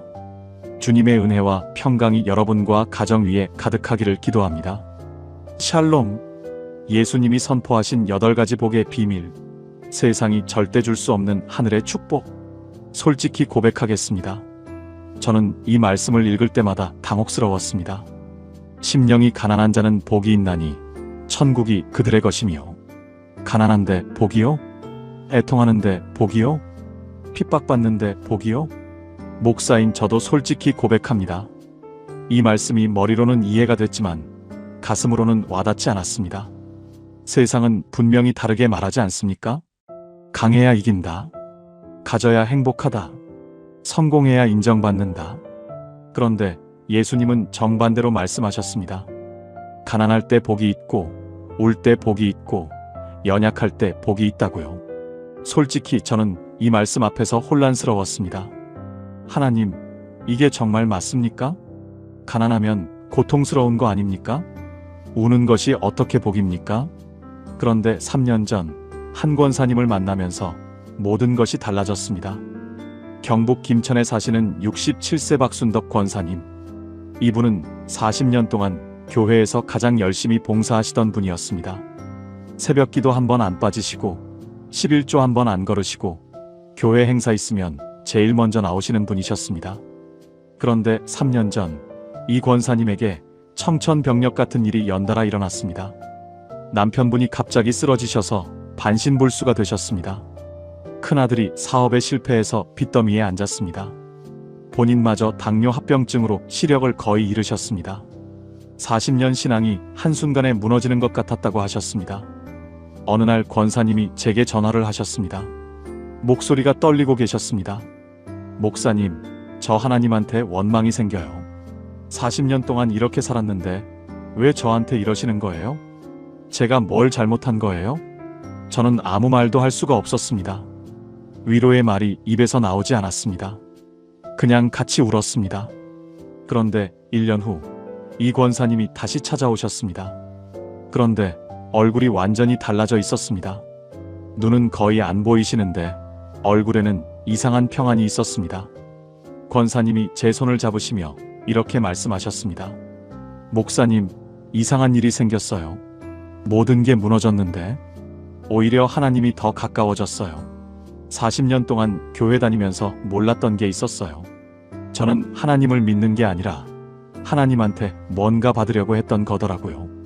근데 아무것도 없어지니까 진짜 하나님만 보이더라고요. 그러시면서 권사님이 눈물을 흘리셨습니다. 거의 안 보이는 눈으로 눈물을 흘리시면서 떨리는 손으로 제 손을 꼭 잡으시며 이렇게 말씀하셨습니다. 목사님, 이게 복인 것 같아요. 아무것도 없는데 하나님만 계시니까 이게 진짜 복인 것 같아요. 그 순간 제 마음에 뭔가가 쿵 내려앉았습니다. 아, 이게 예수님이 말씀하신 그 복이구나. 심령이 가난한 자가 복이 있다는 게 이 뜻이구나. 사랑하는 여러분, 우리가 평생 구해왔던 복은 세상이 주는 복이었습니다. 건강, 재물, 성공, 인정. 물론 이것도 하나님이 주시는 선물입니다. 그러나 예수님이 말씀하신 복은 차원이 달랐습니다. 세상이 줄 수 없는 복, 환경이 흔들어도 흔들리지 않는 복, 잃어버려도 사라지지 않는 복, 오히려 잃어버릴 때 더 선명하게 보이는 복. 그것이 바로 오늘 함께 나눌 8가지 복의 비밀입니다. 도대체 예수님은 왜 이 8가지를 복이라고 선언하셨을까요? 왜 가난한 자, 애통하는 자, 온유한 자가 복이 있다고 하셨을까요? 그리고 박순덕 권사님에게 일어난 그 변화는 어떻게 가능했을까요? 오늘 이 8가지 비밀을 하나씩 열어드리겠습니다. 이 말씀을 제대로 깨달으시면 여러분의 인생에도 차원이 다른 복이 시작될 것입니다. 혹시 지금 이 순간 마음이 조금이라도 움직이는 분 계십니까? 나도 진짜 복이 무엇인지 알고 싶다 하시는 분 계십니까? 그렇다면 댓글에 아멘으로 고백해 주세요. 여러분의 그 작은 고백이 오늘 이 말씀을 붙드는 첫걸음이 될 것입니다. 준비되셨습니까? 이제 첫 번째 복의 비밀을 열어보겠습니다. 첫 번째, 심령이 가난한 자의 복. 혹시 이런 경험 있으십니까? 열심히 기도하고, 열심히 봉사하고, 열심히 헌금하는데 왠지 모르게 하나님이 멀게 느껴지는 경험 말입니다. 교회 다닌 지 10년, 20년, 30년이 넘었는데 나는 정말 하나님을 알고 있는가? 하는 의문이 드는 경험 말입니다. 저도 그런 적이 있었습니다. 목사인 저도 어느 순간 하나님이 머리로만 아는 분이 되어버린 것 같았습니다. 예수님은 산상수훈의 첫 번째 복을 이렇게 선언하셨습니다. 마태복음 5장 3절입니다. 심령이 가난한 자는 복이 있나니 천국이 그들의 것이며. 이 말씀에서 가난한이라는 단어는 헬라어로 푸토코스입니다. 이 단어의 원래 뜻이 정말 충격적입니다. 푸토코스는 단순히 가진 게 없다는 뜻이 아닙니다. 완전히 파산해서 구걸해야 하는 자라는 뜻입니다. 당시 유대 사회에서 푸토코스는 가장 낮은 계층이었습니다. 일할 능력도 없고 의지할 곳도 없어서 오직 다른 사람의 자비에 의존해야 하는 사람들. 예수님은 바로 그런 상태를 복이 있다고 선언하신 것입니다. 이게 도대체 무슨 뜻일까요? 예수님이 말씀하신 심령이 가난한 자는 영적으로 파산을 선언한 자입니다. 내 힘으로 안 됩니다. 내 능력으로 안 됩니다. 내 선함으로 안 됩니다. 오직 하나님의 은혜만이 저를 살릴 수 있습니다. 이렇게 고백하는 자가 바로 심령이 가난한 자입니다. 우리는 보통 이렇게 생각합니다. 내가 더 열심히 기도하면 하나님이 기뻐하실 거야. 내가 더 잘하면 하나님이 축복해 주실 거야. 그런데 예수님은 정반대로 말씀하셨습니다. 내가 아무것도 할 수 없다는 것을 인정할 때, 그때 천국이 열린다. 이것이 왜 복일까요? 왜냐하면 내가 파산을 선언할 때 비로소 하나님이 일하시기 때문입니다. 우리가 나는 할 수 있다고 생각하는 동안 하나님은 기다리십니다. 우리가 이제 정말 안 됩니다라고 고백할 때 그때 하나님이 들어오십니다. 이것이 복의 역설입니다. 비워야 채워집니다. 내려놓아야 올라갑니다. 포기해야 얻습니다. 경기도 수원에 사시는 63세 이종호 집사님 이야기를 나눠드리겠습니다. 이분은 35년 동안 중견기업 임원으로 일하시던 분이었습니다. 회사에서 인정받고 사회에서 존경받고 교회에서도 중직을 맡으셨습니다. 그런데 60세에 명예퇴직을 하시면서 모든 것이 무너졌습니다. 아침에 눈을 떠도 갈 곳이 없었습니다. 명함을 건네던 손이 텅 비어버렸습니다. 이종호 이사가 아니라 그냥 이종호가 되었을 때 자신이 누구인지 모르겠더라고 하셨습니다. 3개월 동안 집에만 계시면서 우울증이 찾아왔습니다. 목사님, 저는 35년 동안 제가 누군지 몰랐어요. 직함이 나였고, 연봉이 나였고, 사람들의 인정이 나였어요. 그게 다 사라지니까 제가 없어지더라고요. 이 집사님은 그때부터 새벽 기도에 나오시기 시작했습니다. 처음에는 기도가 안 나왔다고 하셨습니다. 그냥 성전 바닥에 엎드려 우셨습니다. 하나님, 저는 아무것도 아닙니다. 제가 가진 게 아무것도 없습니다. 그냥 저를 불쌍히 여겨주세요. 6개월이 지났습니다. 어느 날 새벽 기도하시는데 갑자기 눈물이 쏟아지셨다고 합니다. 그런데 그 눈물이 슬픈 눈물이 아니었습니다. 목사님, 그날 처음으로 하나님이 진짜로 느껴졌어요. 35년 동안 교회 다니면서 몰랐던 하나님을 그날 처음 만났어요. 제가 가진 게 아무것도 없을 때 하나님만 남더라고요. 그런데 그 하나님이 충분하더라고요. 이 집사님은 지금 요양원에서 어르신들께 말씀을 전하고 계십니다. 월급은 없습니다. 직함도 없습니다. 하지만 얼굴에는 35년 임원 생활 동안 한 번도 보지 못한 평안이 있습니다. 이 집사님이 제게 그러셨습니다. 목사님, 이제 알겠어요. 내가 가난해지니까 하나님이 부유해지셨어요. 내가 작아지니까 하나님이 커지셨어요. 이게 복이었어요. 사랑하는 여러분, 혹시 지금 여러분도 모든 것이 무너진 것 같습니까? 건강이, 재정이, 관계가 다 무너진 것 같습니까? 좌절하지 마십시오. 오히려 그 자리가 축복의 시작점입니다. 내가 아무것도 아니라는 것을 인정할 때 하나님의 모든 것이 나에게 임합니다. 이것이 첫 번째 복의 비밀입니다. 지금 저와 함께 이렇게 기도해 보시겠습니까? 하나님 아버지, 고백합니다. 저는 제 힘으로 아무것도 할 수 없습니다. 제 능력으로, 제 선함으로, 제 노력으로는 안 됩니다. 오직 하나님의 은혜만이 저를 살릴 수 있습니다. 오늘 저의 영적 파산을 선언합니다. 제가 비워질 때 하나님이 채워주시고, 제가 낮아질 때 하나님이 높여주시고, 제가 작아질 때 하나님이 커지심을 믿습니다. 천국이 저의 것임을 믿습니다. 예수님의 이름으로 기도합니다. 아멘. 여러분도 이 기도를 마음에 새기시기 바랍니다. 심령이 가난한 자, 바로 그 자리에서 천국이 시작됩니다. 우리 힘으로는 절대 안 됩니다. 성령님이 함께 하셔야 합니다. 그리고 그 성령님은 낮아진 자에게 임하십니다. 자, 이제 두 번째 복의 비밀을 열어보겠습니다. 두 번째, 애통하는 자의 복. 살면서 눈물을 흘려보지 않은 분이 계십니까? 가슴이 찢어질 듯 아파서 밤새 울어본 적 없는 분이 계십니까? 아마 없으실 것입니다. 우리 모두 한 번쯤은 그런 밤을 보냈습니다. 그런데 그 눈물의 시간이 복이 될 수 있다면 어떨까요? 예수님의 두 번째 선언입니다. 마태복음 5장 4절. 애통하는 자는 복이 있나니 그들이 위로를 받을 것이며. 애통하다의 헬라어 원어는 펜테오입니다. 이 단어는 단순히 슬프다는 뜻이 아닙니다. 사랑하는 사람이 죽었을 때 느끼는 깊은 슬픔, 가슴을 치며 통곡하는 그런 슬픔을 의미합니다. 헬라어에서 슬픔을 표현하는 단어가 9가지가 있는데 펜테오는 그중 가장 강한 슬픔입니다. 예수님은 왜 이런 깊은 슬픔을 복이라고 하셨을까요? 여기서 중요한 것은 무엇 때문에 애통하는가입니다. 성경에서 말하는 애통은 3가지입니다. 첫째, 나의 죄 때문에 우는 것입니다. 내가 하나님 앞에 얼마나 부족한 존재인지 깨닫고 우는 것입니다. 둘째, 상실과 고통 때문에 우는 것입니다. 사랑하는 사람을 잃고, 건강을 잃고, 소중한 것을 잃을 때 우는 것입니다. 셋째, 이 세상의 죄와 불의 때문에 우는 것입니다. 하나님의 마음으로 세상을 보며 아파하는 것입니다. 이 모든 애통에 하나님은 위로를 약속하셨습니다. 그런데 많은 분들이 이렇게 생각합니다. 울면 약한 거 아닌가요? 믿음이 있으면 안 우는 거 아닌가요? 기쁨으로 이겨내야 하는 거 아닌가요? 아닙니다. 예수님도 우셨습니다. 나사로 무덤 앞에서 우셨습니다. 겟세마네 동산에서 피땀을 흘리며 기도하셨습니다. 우리의 하나님은 우는 자를 이상하게 보시지 않습니다.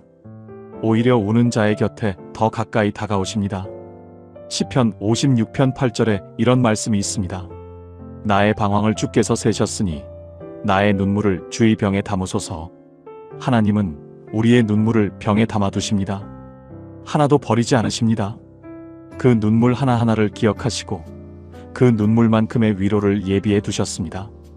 충북 청주에 사시는 71세 김말순 권사님 이야기입니다. 이 권사님은 5년 전에 남편을 암으로 잃으셨습니다. 47년을 함께 사신 분이었습니다. 남편분이 돌아가시고 한동안 아무것도 할 수 없으셨다고 합니다. 아침에 눈을 떠도 살아야 할 이유를 모르겠더라고 하셨습니다. 밥을 먹어도 맛이 없고 숨을 쉬어도 살아있는 것 같지 않았다고 합니다. 그런데 어느 날 새벽 잠에서 깨니 눈물이 흐르고 있었습니다. 꿈에 남편이 나왔는데 남편이 웃으면서 이렇게 말했다고 합니다. 여보, 나는 괜찮아. 당신도 괜찮을 거야. 그 꿈을 꾸고 나서 권사님은 처음으로 제대로 울었습니다. 그동안은 충격 때문에 울지도 못하셨던 것입니다. 남편 생각하시며 실컷 우셨습니다. 온종일 우셨습니다. 베개가 다 젖도록 우셨습니다. 그런데 그렇게 울고 나니까 이상하게 마음이 가벼워지셨다고 합니다. 권사님은 그때부터 교회 신방팀에서 봉사하기 시작하셨습니다. 배우자를 잃은 분들을 찾아가기 시작하셨습니다. 같이 울어주시고 손 잡아주시고 함께 기도해 주셨습니다. 목사님, 저처럼 울어본 사람만이 다른 사람의 눈물을 알아요. 저의 그 눈물이 지금 다른 분들의 눈물을 닦아주는 손이 됐어요. 권사님은 이렇게 말씀하셨습니다. 처음에는 왜 하나님이 남편을 데려가셨나 원망했어요. 근데 지금은 알아요. 그 아픔이 없었으면 저는 다른 사람의 아픔을 절대 몰랐을 거예요. 하나님이 제 눈물을 위로로 바꿔주셨어요. 권사님이 떨리는 목소리로 마지막에 이렇게 말씀하셨습니다. 목사님, 울어도 괜찮은 거죠? 울어도 하나님이 사랑해 주시는 거죠? 저는 권사님 손을 잡고 대답했습니다. 그럼요. 울어도 됩니다. 하나님은 우리의 눈물을 다 받아주십니다. 사랑하는 여러분, 지금 울고 계신 분 있습니까? 사랑하는 사람을 잃어서, 건강을 잃어서, 소중한 것을 잃어서 울고 계신 분 있습니까? 괜찮습니다. 울어도 됩니다. 그 눈물을 부끄러워하지 마십시오. 그 눈물 속에서 하나님의 위로가 시작됩니다. 지금 흘리시는 그 눈물이 나중에 다른 사람의 눈물을 닦아주는 손이 될 것입니다. 함께 기도하겠습니다. 하나님 아버지, 제 눈물을 받아주셔서 감사합니다. 주님은 제가 우는 것을 부끄러워하지 않으십니다. 오히려 제 곁에 더 가까이 오십니다. 지금 제 마음의 슬픔을 주님 앞에 내려놓습니다. 제 눈물을 주님의 병에 담아주시고 그 눈물만큼의 위로를 저에게 부어주소서. 그리고 언젠가 이 눈물이 다른 사람을 위로하는 은혜가 되게 해주소서. 예수님의 이름으로 기도합니다. 아멘. 울어도 복이 있습니다. 왜냐하면 우는 자에게 하나님의 위로가 임하기 때문입니다. 이것이 두 번째 복의 비밀입니다. 자, 이제 세 번째 복을 살펴보겠습니다. 세 번째, 온유한 자의 복. 온유하다는 말을 들으면 어떤 이미지가 떠오르십니까? 조용하고 순하고 힘없는 사람이 떠오르십니까? 많은 분들이 온유함을 약함과 혼동합니다. 그런데 성경이 말하는 온유함은 전혀 다릅니다. 예수님의 세 번째 선언입니다. 마태복음 5장 5절. 온유한 자는 복이 있나니 그들이 땅을 기업으로 받을 것이며. 온유함에 해당하는 헬라어는 프라우스입니다. 이 단어의 원래 뜻을 아시면 깜짝 놀라실 것입니다. 프라우스는 당시 헬라 사회에서 길들여진 야생마를 묘사할 때 사용하던 단어였습니다. 야생마는 엄청난 힘을 가지고 있습니다. 그런데 그 힘이 조절되지 않으면 파괴적입니다. 그러나 훈련을 받으면 그 힘이 유용하게 쓰입니다. 같은 힘인데 통제되면 축복이 되고 통제되지 않으면 재앙이 됩니다. 그래서 성경에서 말하는 온유함은 힘이 없는 것이 아닙니다. 힘이 있으되 절제하는 것입니다. 화낼 수 있는데 화내지 않는 것입니다. 보복할 수 있는데 보복하지 않는 것입니다. 내 권리를 주장할 수 있는데 내려놓는 것입니다. 이것이 진짜 온유함입니다. 예수님이 가장 완벽한 온유함의 본을 보여주셨습니다. 예수님은 하늘의 군대를 부르실 수 있는 분이셨습니다. 십자가에서 내려올 수 있는 분이셨습니다. 로마 군병들을 심판할 수 있는 분이셨습니다. 그러나 그렇게 하지 않으셨습니다. 왜요? 우리를 사랑하셨기 때문입니다. 그 사랑 때문에 자기 힘을 절제하신 것입니다. 이것이 온유함의 본질입니다. 온유함은 약함이 아니라 사랑으로 통제되는 강함입니다. 그런데 왜 온유한 자가 땅을 기업으로 받는다고 하셨을까요? 세상 논리대로라면 땅은 강한 자가 차지하는 것입니다. 힘으로 빼앗고 권력으로 차지하는 것입니다. 그러나 하나님 나라에서는 반대입니다. 자기 힘을 내려놓는 자가 오히려 모든 것을 얻습니다. 왜냐하면 하나님이 그를 위해 싸워주시기 때문입니다. 대전에 사시는 68세 정미영 권사님 이야기를 드리겠습니다. 이 권사님은 시어머니와 40년을 함께 사셨습니다. 시어머니는 정말 힘든 분이셨다고 합니다. 뭘 해도 마음에 안 들어 하시고 항상 잔소리하시고 며느리 앞에서 아들만 편들었습니다. 권사님은 속으로 얼마나 억울하셨는지 모릅니다. 밤마다 베개에 얼굴을 묻고 우셨다고 합니다. 내가 왜 이렇게 살아야 하나? 한마디 해버릴까? 나도 참을 만큼 참았다. 그런 생각이 수천 번 들었다고 합니다. 그런데 어느 날 새벽 기도 중에 하나님이 이 말씀을 주셨습니다. 온유한 자가 땅을 기업으로 받느니라. 순간 마음의 음성이 들렸습니다. 내 억울함을 내게 맡겨라. 내가 내 편이 되어줄 것이다. 권사님은 그날부터 다르게 기도하기 시작하셨습니다. 하나님, 제가 지는 게 아니라 주님께 맡기는 겁니다. 제가 참는 게 아니라 주님을 신뢰하는 겁니다. 주님이 저를 위해 싸워주실 것을 믿습니다. 신기한 일이 일어났습니다. 권사님이 변하니까 시어머니가 변하셨습니다. 시어머니가 돌아가시기 1년 전 어느 날 갑자기 권사님 손을 잡으셨습니다. 며느리야, 그동안 내가 너무 힘들게 했지? 미안해. 내가 참아줘서 고마워. 40년 만에 처음 들은 말이었습니다. 권사님은 그 자리에서 시어머니를 안고 우셨습니다. 목사님, 제가 싸웠으면 이 순간이 없었을 거예요. 제가 내려놓았더니 하나님이 이기게 해주셨어요. 40년 묵은 한이 그 순간 다 풀렸어요. 사랑하는 여러분, 지금 누군가 때문에 속상하신 분 계십니까? 억울해서 화가 치미는 분 계십니까? 싸우고 싶은 마음이 드십니까? 한 발짝만 물러서 보십시오. 그 싸움을 하나님께 맡겨보십시오. 온유함은 지는 것이 아닙니다. 하나님이 대신 싸워주시도록 허락하는 것입니다. 그때 우리는 세상이 줄 수 없는 땅을 기업으로 받게 됩니다. 함께 기도하겠습니다. 하나님 아버지, 저에게 온유함을 주소서. 분노할 수 있지만 분노하지 않는 힘을 주소서. 보복할 수 있지만 보복하지 않는 은혜를 주소서. 제 싸움을 하나님께 맡깁니다. 주님이 저를 위해 싸워주시고 주님이 저를 변호해 주시고 주님이 저에게 승리를 주실 것을 믿습니다. 예수님의 이름으로 기도합니다. 아멘. 온유한 자가 결국 이깁니다. 하나님이 그를 위해 싸워주시기 때문입니다. 이것이 세 번째 복의 비밀입니다. 자, 이제 네 번째 복으로 넘어가겠습니다. 네 번째, 의에 줄이고 목마른 자의 복. 배고파 본 적 있으십니까? 진짜 배가 고파서 다른 생각이 안 나는 경험 말입니다. 목말라 본 적 있으십니까? 목이 타서 물 생각밖에 안 나는 경험 말입니다. 그 간절함으로 하나님을 구해본 적 있으십니까? 예수님의 네 번째 선언입니다. 마태복음 5장 6절. 의에 줄이고 목마른 자는 복이 있나니 그들이 배부를 것이며. 여기서 줄이고 목마르다는 표현은 그냥 원한다는 뜻이 아닙니다.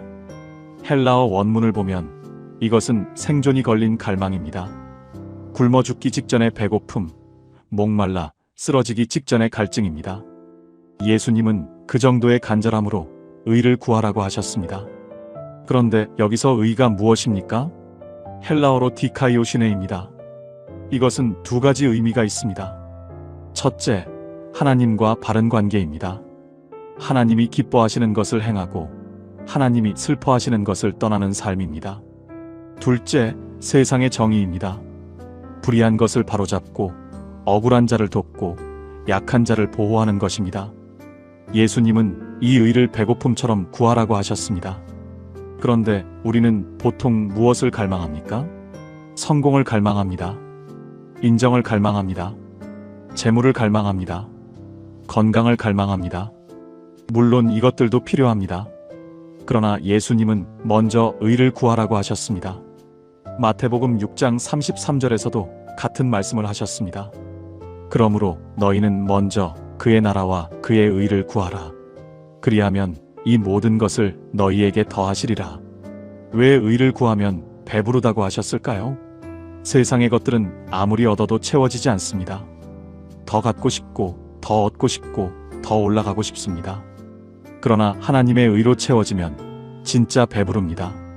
더 이상 갈급하지 않습니다. 평안이 옵니다. 만족이 옵니다. 전남 광주에 사시는 65세 최정숙 권사님 이야기를 드리겠습니다. 이 권사님은 30년 동안 교회에 다녔습니다. 새벽 기도, 수요 예배, 주일 예배, 금요 기도회 빠지는 날이 없이 다니셨습니다. 그런데 어느 날 권사님 마음에 질문이 떠올랐습니다. 나는 왜 교회에 다니는 거지? 진짜 하나님을 만나고 싶어서인가? 아니면 그냥 습관인가? 솔직히 대답할 수가 없었다고 하셨습니다. 교회는 열심히 다녔지만 하나님은 멀게 느껴졌습니다. 성경도 읽었지만 말씀이 마음에 안 들어왔습니다. 기도도 했지만 그냥 입술 운동 같았습니다. 권사님은 그때부터 다르게 기도하기 시작하셨습니다. 하나님, 진짜 주님을 알고 싶습니다. 형식이 아니라 진짜를 원합니다. 주님을 아는 것이 밥보다 간절합니다. 이 기도를 3개월 동안 하셨습니다. 어느 날 새벽 성경을 읽는데 갑자기 눈물이 나셨다고 합니다. 수백 번 읽었던 말씀이었습니다. 요한복음 15장 5절.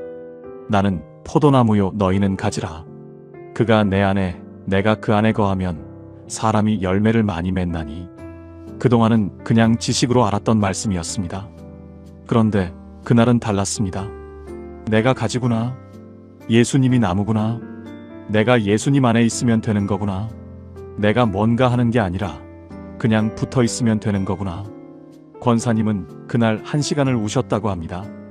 목사님, 30년 동안 몰랐어요. 하나님을 위해 뭔가 해드려야 한다고 생각했어요. 근데 그게 아니었어요. 그냥 주님 안에 있으면 되는 거였어요. 그때부터 권사님의 신앙이 완전히 달라졌습니다.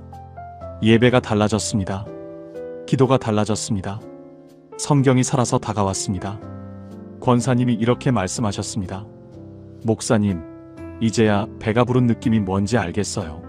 30년 동안 교회 다니면서 늘 허기졌는데 지금은 진짜 배불러요. 사랑하는 여러분, 혹시 교회는 다니는데 마음이 허기지신 분 계십니까? 성경은 읽는데 목이 마르신 분 계십니까? 형식은 갖췄는데 진짜가 없는 것 같으신 분 계십니까? 그렇다면 간절히 구하십시오. 밥처럼, 물처럼 하나님의 의를 구하십시오.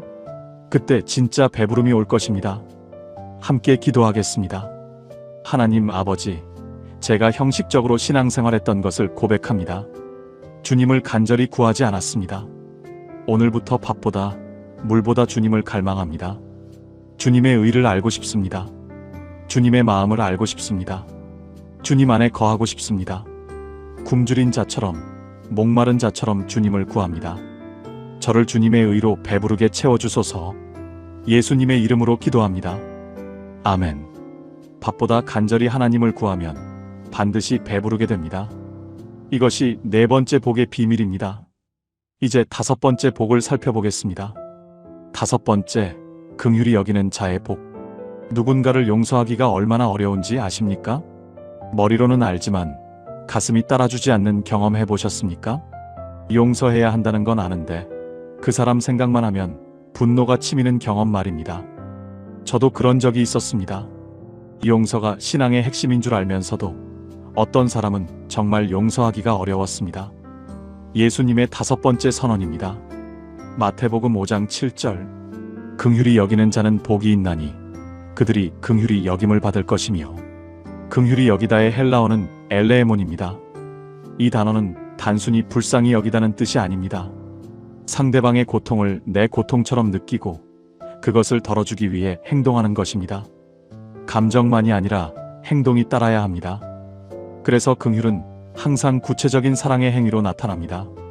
그런데 왜 긍휼히 여기는 자가 긍휼히 여김을 받는다고 하셨을까요? 예수님은 이것을 주기도문에서도 말씀하셨습니다. 우리가 우리에게 죄 지은 자를 사하여 준 것 같이 우리 죄를 사하여 주옵시고, 우리가 다른 사람에게 베푼 그 긍휼의 기준으로 하나님도 우리를 대하십니다. 용서하면 용서받고 베풀면 받습니다. 이것이 하나님 나라의 법칙입니다. 그런데 솔직히 말씀드리면 이게 가장 어려운 복입니다.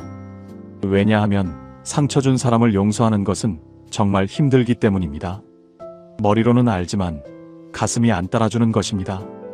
그래서 중요한 것은 내 힘으로 용서하려고 하지 않는 것입니다. 내 힘으로는 절대 안 됩니다. 성령님이 도와주셔야 합니다. 우리가 할 일은 용서하겠습니다라고 결단하는 것입니다. 그 결단 위에 성령님이 역사하시면 마음이 따라오게 됩니다. 경남 진주에 사시는 72세 박영철 집사님 이야기를 드리겠습니다. 이 집사님에게는 30년 동안 원수처럼 지낸 형님이 계셨습니다. 어릴 때 집안 재산 문제로 형제 간에 큰 싸움이 있었습니다. 형님이 부모님 재산을 다 가져가고 동생인 박 집사님은 빈손으로 집을 나왔습니다. 30년 동안 형님 생각만 하면 이가 갈렸다고 합니다. 명절에도 안 만나고 부모님 제사에도 따로 갔습니다. 형제지만 완전히 남보다 못한 사이가 되었습니다. 그러던 어느 날 새벽 기도 중에 하나님이 이 말씀을 주셨습니다. 너희가 너희에게 죄 지은 자를 용서하지 아니하면 너희 아버지도 너희 죄를 용서하지 아니하시리라. 그 말씀이 가슴에 비수처럼 꽂혔습니다. 내가 형을 용서 안 하면 하나님도 나를 용서 안 하신다고? 그러면 나는 어떻게 되는 거지? 무서워졌습니다. 그런데 동시에 마음이 아팠습니다. 30년 동안 품고 살았던 미움이 사실은 나 자신을 갉아먹고 있었다는 것을 깨달았습니다. 박 집사님은 결단하셨습니다. 하나님, 제 힘으로는 안 됩니다. 용서할 수 없습니다. 하지만 용서하기로 결단합니다. 성령님이 도와주세요. 그 기도를 한 후 형님께 전화를 하셨습니다. 30년 만에 전화였습니다. 형 나야. 용서해줘. 그리고 나도 형을 용서할게. 전화기 너머에서 형님이 우셨습니다. 야, 나도 미안했다. 30년 동안 얼마나 후회했는지 몰라. 두 분은 그해 추석에 30년 만에 함께 부모님 산소를 찾았습니다. 나란히 절을 하면서 두 형제가 함께 우셨습니다. 박 집사님이 제게 이렇게 말씀하셨습니다. 목사님, 30년 동안 가슴에 돌덩이를 품고 살았어요. 그 돌덩이가 나를 짓누르고 있었는데 몰랐어요. 용서하니까 그 돌덩이가 굴러떨어졌어요. 이렇게 가벼울 수가 없어요. 집사님은 눈물을 흘리시며 마지막에 이렇게 말씀하셨습니다. 30년 동안 원수같이 미워했던 그 형을 위해 처음으로 기도하는 자신을 발견했을 때 진짜 용서가 뭔지 알겠더라고요. 사랑하는 여러분, 혹시 아직도 용서하지 못한 사람이 있습니까? 생각만 해도 분노가 치미는 사람이 있습니까? 그 분노가 그 사람이 아니라 여러분 자신을 갉아먹고 있다는 것을 아십니까? 오늘 용서하기로 결단해 보십시오. 내 힘으로 안 되면 성령님께 도움을 구하십시오. 그 결단 위에 하나님이 역사하시면 여러분의 마음에도 평화가 올 것입니다. 용서하면 용서받습니다. 긍휼히 여기면 긍휼히 여김을 받습니다. 함께 기도하겠습니다. 하나님 아버지, 제 마음에 아직 용서하지 못한 사람이 있습니다. 그 사람 생각만 하면 분노가 침입니다. 하지만 오늘 결단합니다. 그 사람을 용서하기로 결단합니다.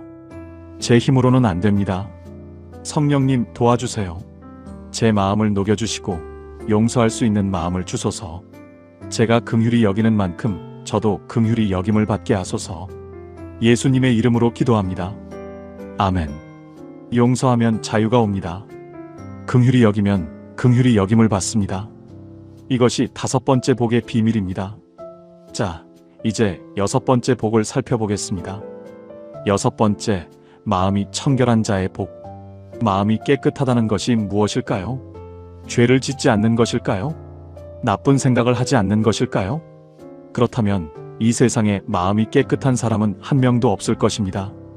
우리 모두는 마음속에 복잡한 것들을 품고 살아가기 때문입니다. 예수님의 6번째 선언입니다. 마태복음 5장 8절.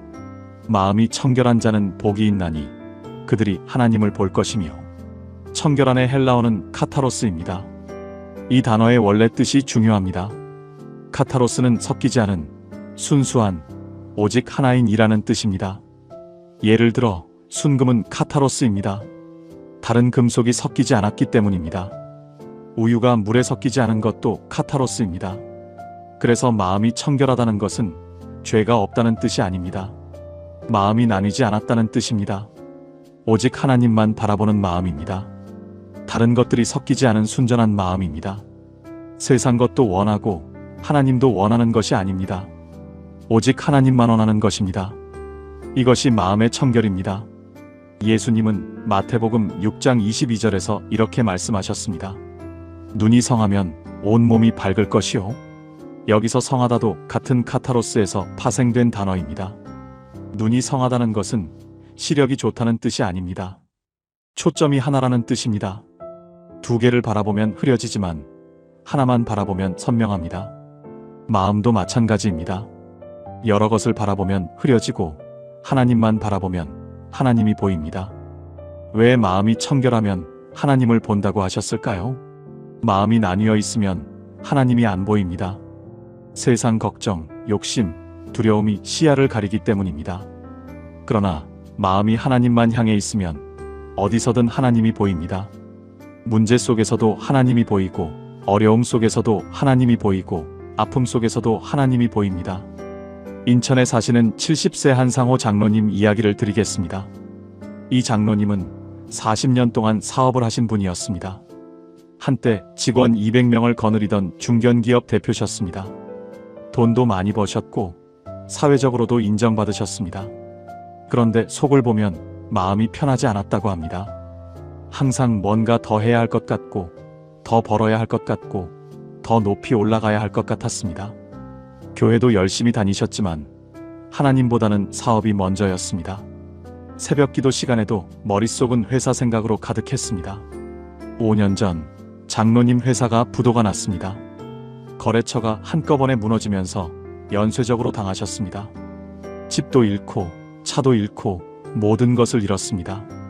장로님은 그때 처음으로 멈춰 섰다고 합니다. 내가 40년 동안 달려왔는데 뭘 위해 달렸지? 돈, 명예, 인정? 결국 다 사라졌네. 그러면 남는 게 뭐지? 장로님은 빈 주머니로 교회에 나왔습니다. 창피해서 사람들을 피해 맨 뒷자리에 앉으셨습니다. 그런데 그날 설교 말씀이 시편 73편 25절이었습니다. 하늘에서는 주 외에 누가 내게 있으리요? 땅에서는 주밖에 나의 사모할 이 없나이다. 그 말씀이 가슴을 찔렀습니다. 하늘에서 주 외에 누가 있나? 땅에서 주밖에 사모할 이가 있나? 장로님은 그 자리에서 무릎을 꿇으셨습니다. 하나님, 제가 40년 동안 다른 것들만 쫓았습니다. 이제 주님만 바라보겠습니다. 다른 건 필요 없습니다. 주님만 있으면 됩니다. 그 기도 후에 장로님에게 변화가 시작되었습니다. 모든 것을 잃었는데 오히려 마음이 평안해지셨다고 합니다. 예전에는 돈이 많아도 불안했는데 지금은 돈이 없어도 평안했습니다. 예전에는 하나님이 멀었는데 지금은 가까웠습니다. 목사님, 이제야 하나님이 보여요. 전에는 사업 걱정, 돈 걱정, 미래 걱정에 가려서 안 보였어요. 근데 그게 다 사라지니까 하나님만 남더라고요. 그리고 그 하나님이 정말 선하시더라고요. 장로님은 눈물을 글썽이시며 말씀하셨습니다. 40년 동안 몰랐어요. 하나님이 이렇게 좋은 분인 줄. 사랑하는 여러분, 혹시 여러분의 마음이 여러 곳으로 나뉘어 있습니까? 하나님도 원하고 세상도 원하고 이것도 저것도 다 원하고 계십니까? 그래서 마음이 복잡하고 혼란스럽습니까? 오늘 마음을 하나로 모아보십시오. 하나님만 바라보기로 결단해 보십시오. 다른 것들이 걷어지면 하나님이 보이기 시작합니다. 함께 기도하겠습니다. 하나님 아버지, 제 마음이 너무 복잡합니다. 이것도 원하고 저것도 원하고 마음이 나뉘어 있습니다. 오늘 제 마음을 정리합니다. 오직 주님만 바라보기로 결단합니다. 다른 것들을 내려놓습니다. 세상 욕심, 인정 욕구, 미래 걱정을 내려놓습니다. 주님만 남기게 해주소서. 제 마음을 깨끗하게 하시고 주님을 보게 해주소서. 예수님의 이름으로 기도합니다. 아멘. 마음이 청결하면 하나님을 봅니다. 하나님만 바라보면 하나님이 보입니다. 이것이 6번째 복의 비밀입니다. 자, 이제 7번째 복을 살펴보겠습니다. 7번째, 화평하게 하는 자의 복. 깨어진 관계 때문에 마음이 아프신 분 계십니까? 가족인데 말도 안 하는 사람이 있으십니까? 친구였는데 원수가 된 사람이 있으십니까? 교회 안에서도 갈등 때문에 상처받은 분이 계십니까? 관계의 아픔은 정말 깊습니다. 때로는 신체적 아픔보다 더 아프기도 합니다. 예수님의 7번째 선언입니다. 마태복음 5장 9절. 화평하게 하는 자는 복이 있나니 그들이 하나님의 아들이라 일컬음을 받을 것이며. 여기서 화평하게 하는 자의 헬라어는 에이레노포이오스입니다.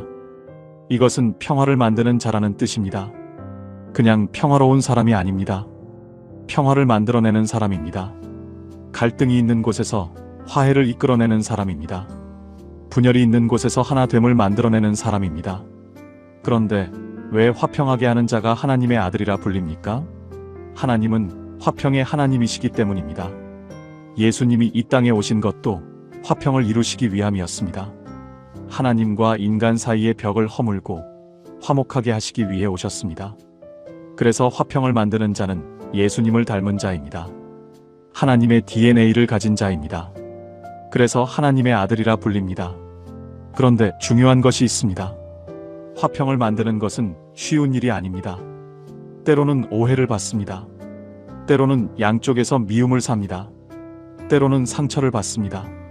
예수님도 화평을 이루시기 위해 십자가를 지셨습니다. 화평에는 대가가 있습니다. 그러나 그 대가를 치르고 화해를 이루어낼 때 천국의 기쁨이 있습니다. 강원도 원주에 사시는 75세 홍순희 권사님 이야기를 드리겠습니다. 이 권사님 마을에 30년 동안 원수처럼 지내는 두 집이 있었습니다.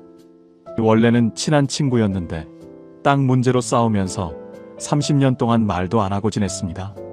마을 잔치가 있어도 둘은 절대 한자리에 앉지 않았습니다. 자녀들도 서로 원수처럼 지냈습니다. 두 집 모두 같은 교회에 다니는데 교회에서도 따로 앉았습니다. 홍 권사님은 이 두 집을 보며 마음이 아프셨습니다. 저렇게 살다가 죽으면 어떡하나. 같은 교회에서 원수처럼 사니 하나님이 얼마나 마음 아프실까. 권사님은 기도하기 시작하셨습니다. 그리고 용기를 내서 두 집을 따로 찾아가셨습니다. 내가 참견하는 거 아니다. 그런데 우리 다 나이가 많아졌다. 이러다가 관 들어가면 끝이다. 화해하자. 내가 도울게. 처음에는 두 집 다 펄쩍 뛰었습니다. 권사님, 그 집은 절대 안 돼요. 저 사람은 용서 못해요. 그런데 권사님은 포기하지 않으셨습니다. 6개월 동안 매일 기도하고 한 달에 한 번씩 두 집을 찾아가셨습니다. 나도 억울한 적 있다. 내가 이해한다. 그런데 우리 믿는 사람들 아니냐? 예수님도 용서하라고 하셨다. 내가 중간에서 도울 테니까 한 번만 만나보자. 반년이 지나고 마침내 두 집이 권사님 집에서 만났습니다. 처음 식구는 아무도 말을 안 했습니다. 그런데 한 분이 먼저 입을 열었습니다.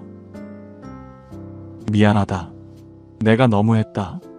그러자 다른 분이 울면서 말했습니다. 나도 미안하다. 30년 동안 미안했다. 두 사람이 부둥켜 안고 울었습니다. 홍 권사님도 함께 우셨습니다. 지금 그 두 집은 매주 함께 교회에 갑니다. 나란히 앉아서 예배를 드립니다. 손주들도 친하게 지냅니다. 마을 사람들이 말합니다. 홍 권사님이 기적을 만들었어. 그러나 권사님은 이렇게 말씀하십니다.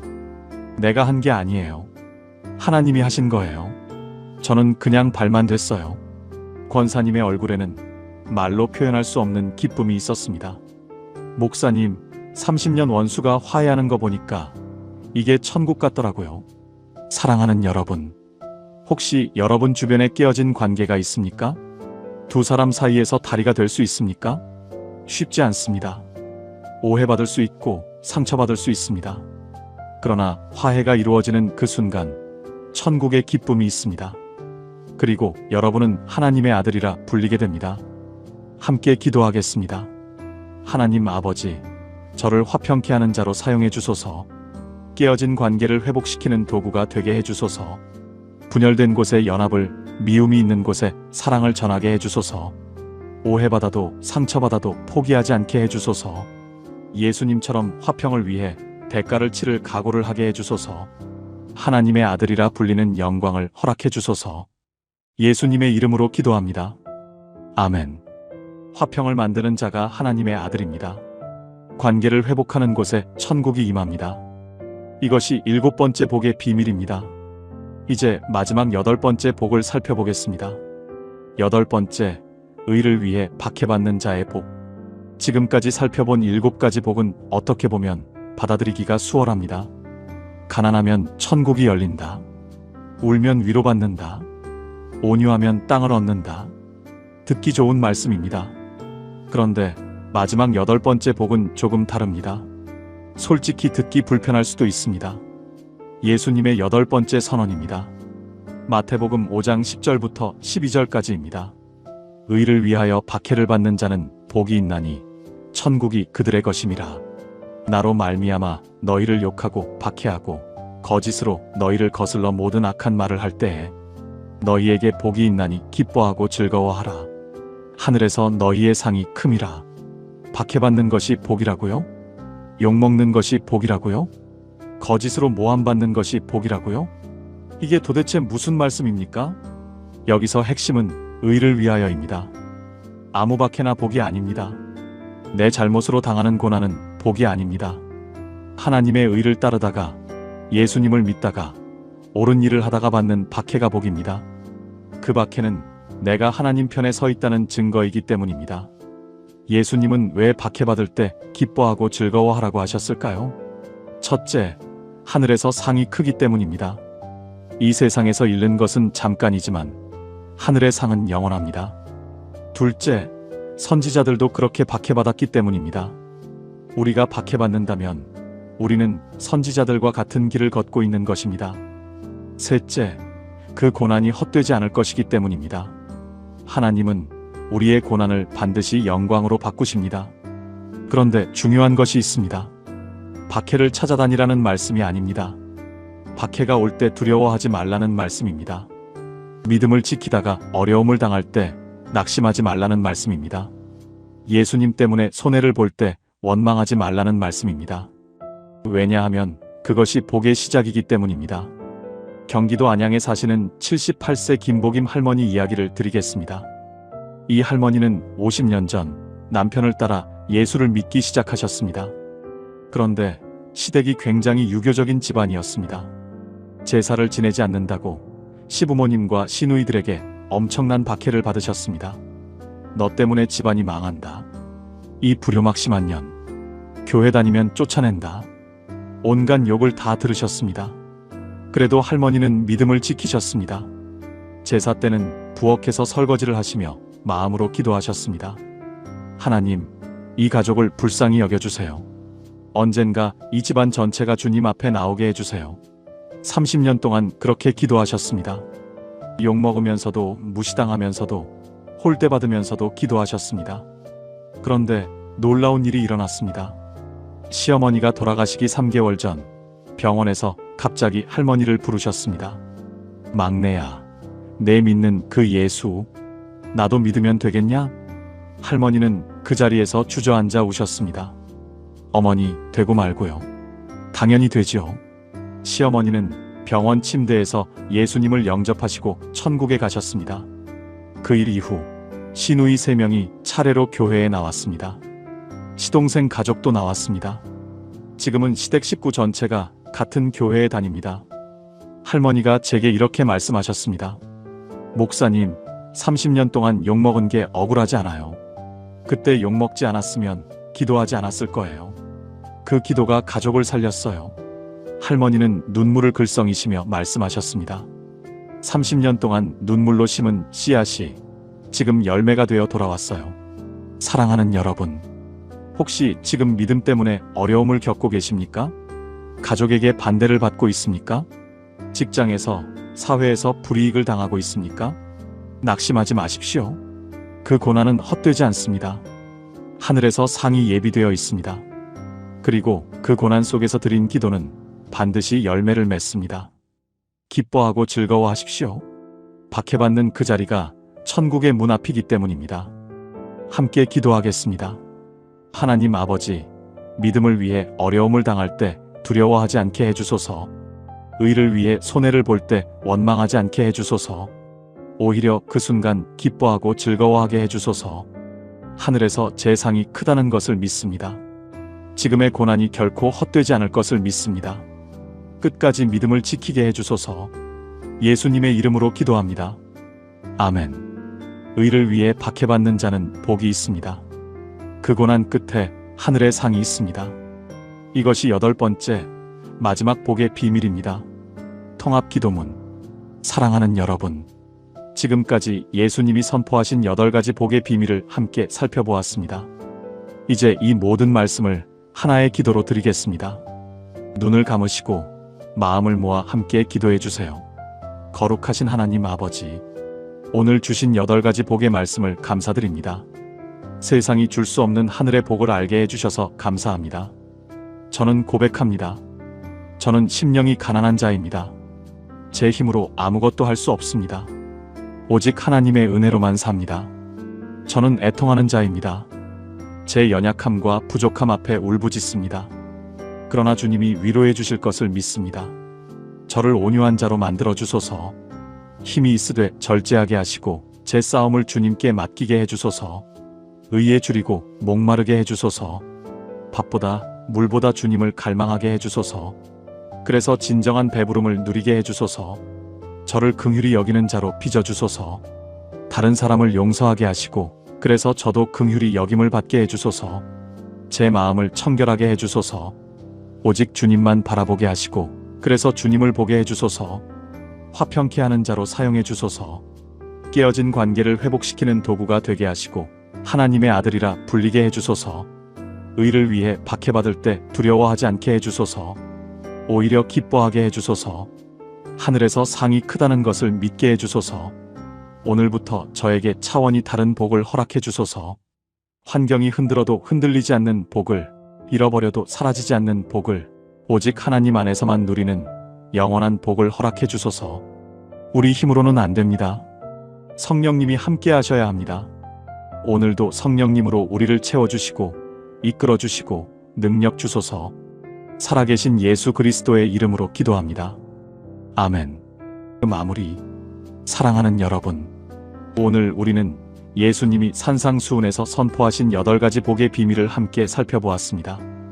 첫째, 심령이 가난한 자의 복. 내가 영적으로 파산할 때 천국이 열립니다. 둘째, 애통하는 자의 복. 울 때 하나님의 위로가 임합니다. 셋째, 온유한 자의 복. 힘을 절제할 때 하나님이 대신 싸워주십니다. 넷째, 의에 줄이고 목마른 자의 복. 하나님을 갈망할 때 진짜 배부름이 옵니다. 다섯째, 긍휼히 여기는 자의 복. 용서할 때 우리도 용서받습니다. 여섯째, 마음이 청결한 자의 복. 오직 하나님만 바라볼 때 하나님이 보입니다. 일곱째, 화평하게 하는 자의 복. 관계를 회복할 때 하나님의 아들이 됩니다. 여덟째, 의를 위해 박해받는 자의 복. 고난 끝에 하늘의 상이 있습니다. 이 8가지 복은 세상이 절대 줄 수 없는 복입니다. 세상의 복은 조건이 있습니다.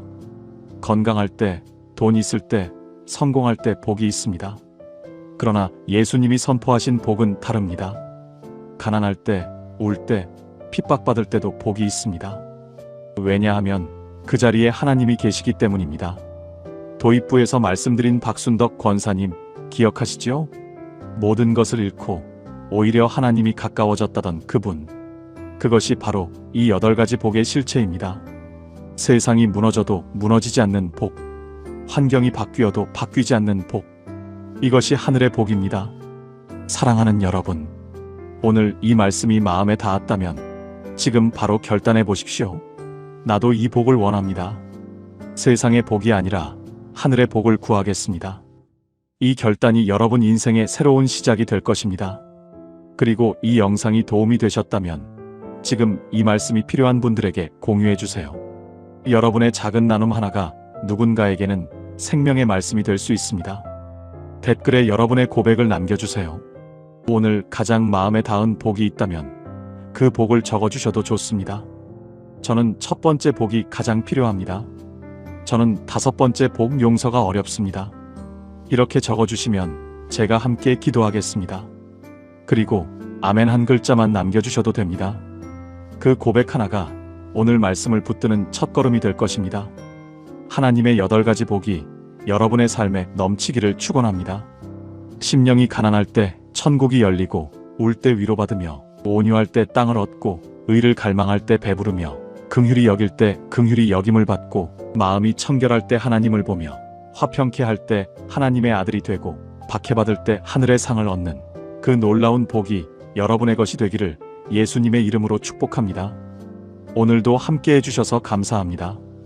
주님의 은혜와 평강이 여러분과 가정 위에 가득하기를 기도합니다. 샬롬.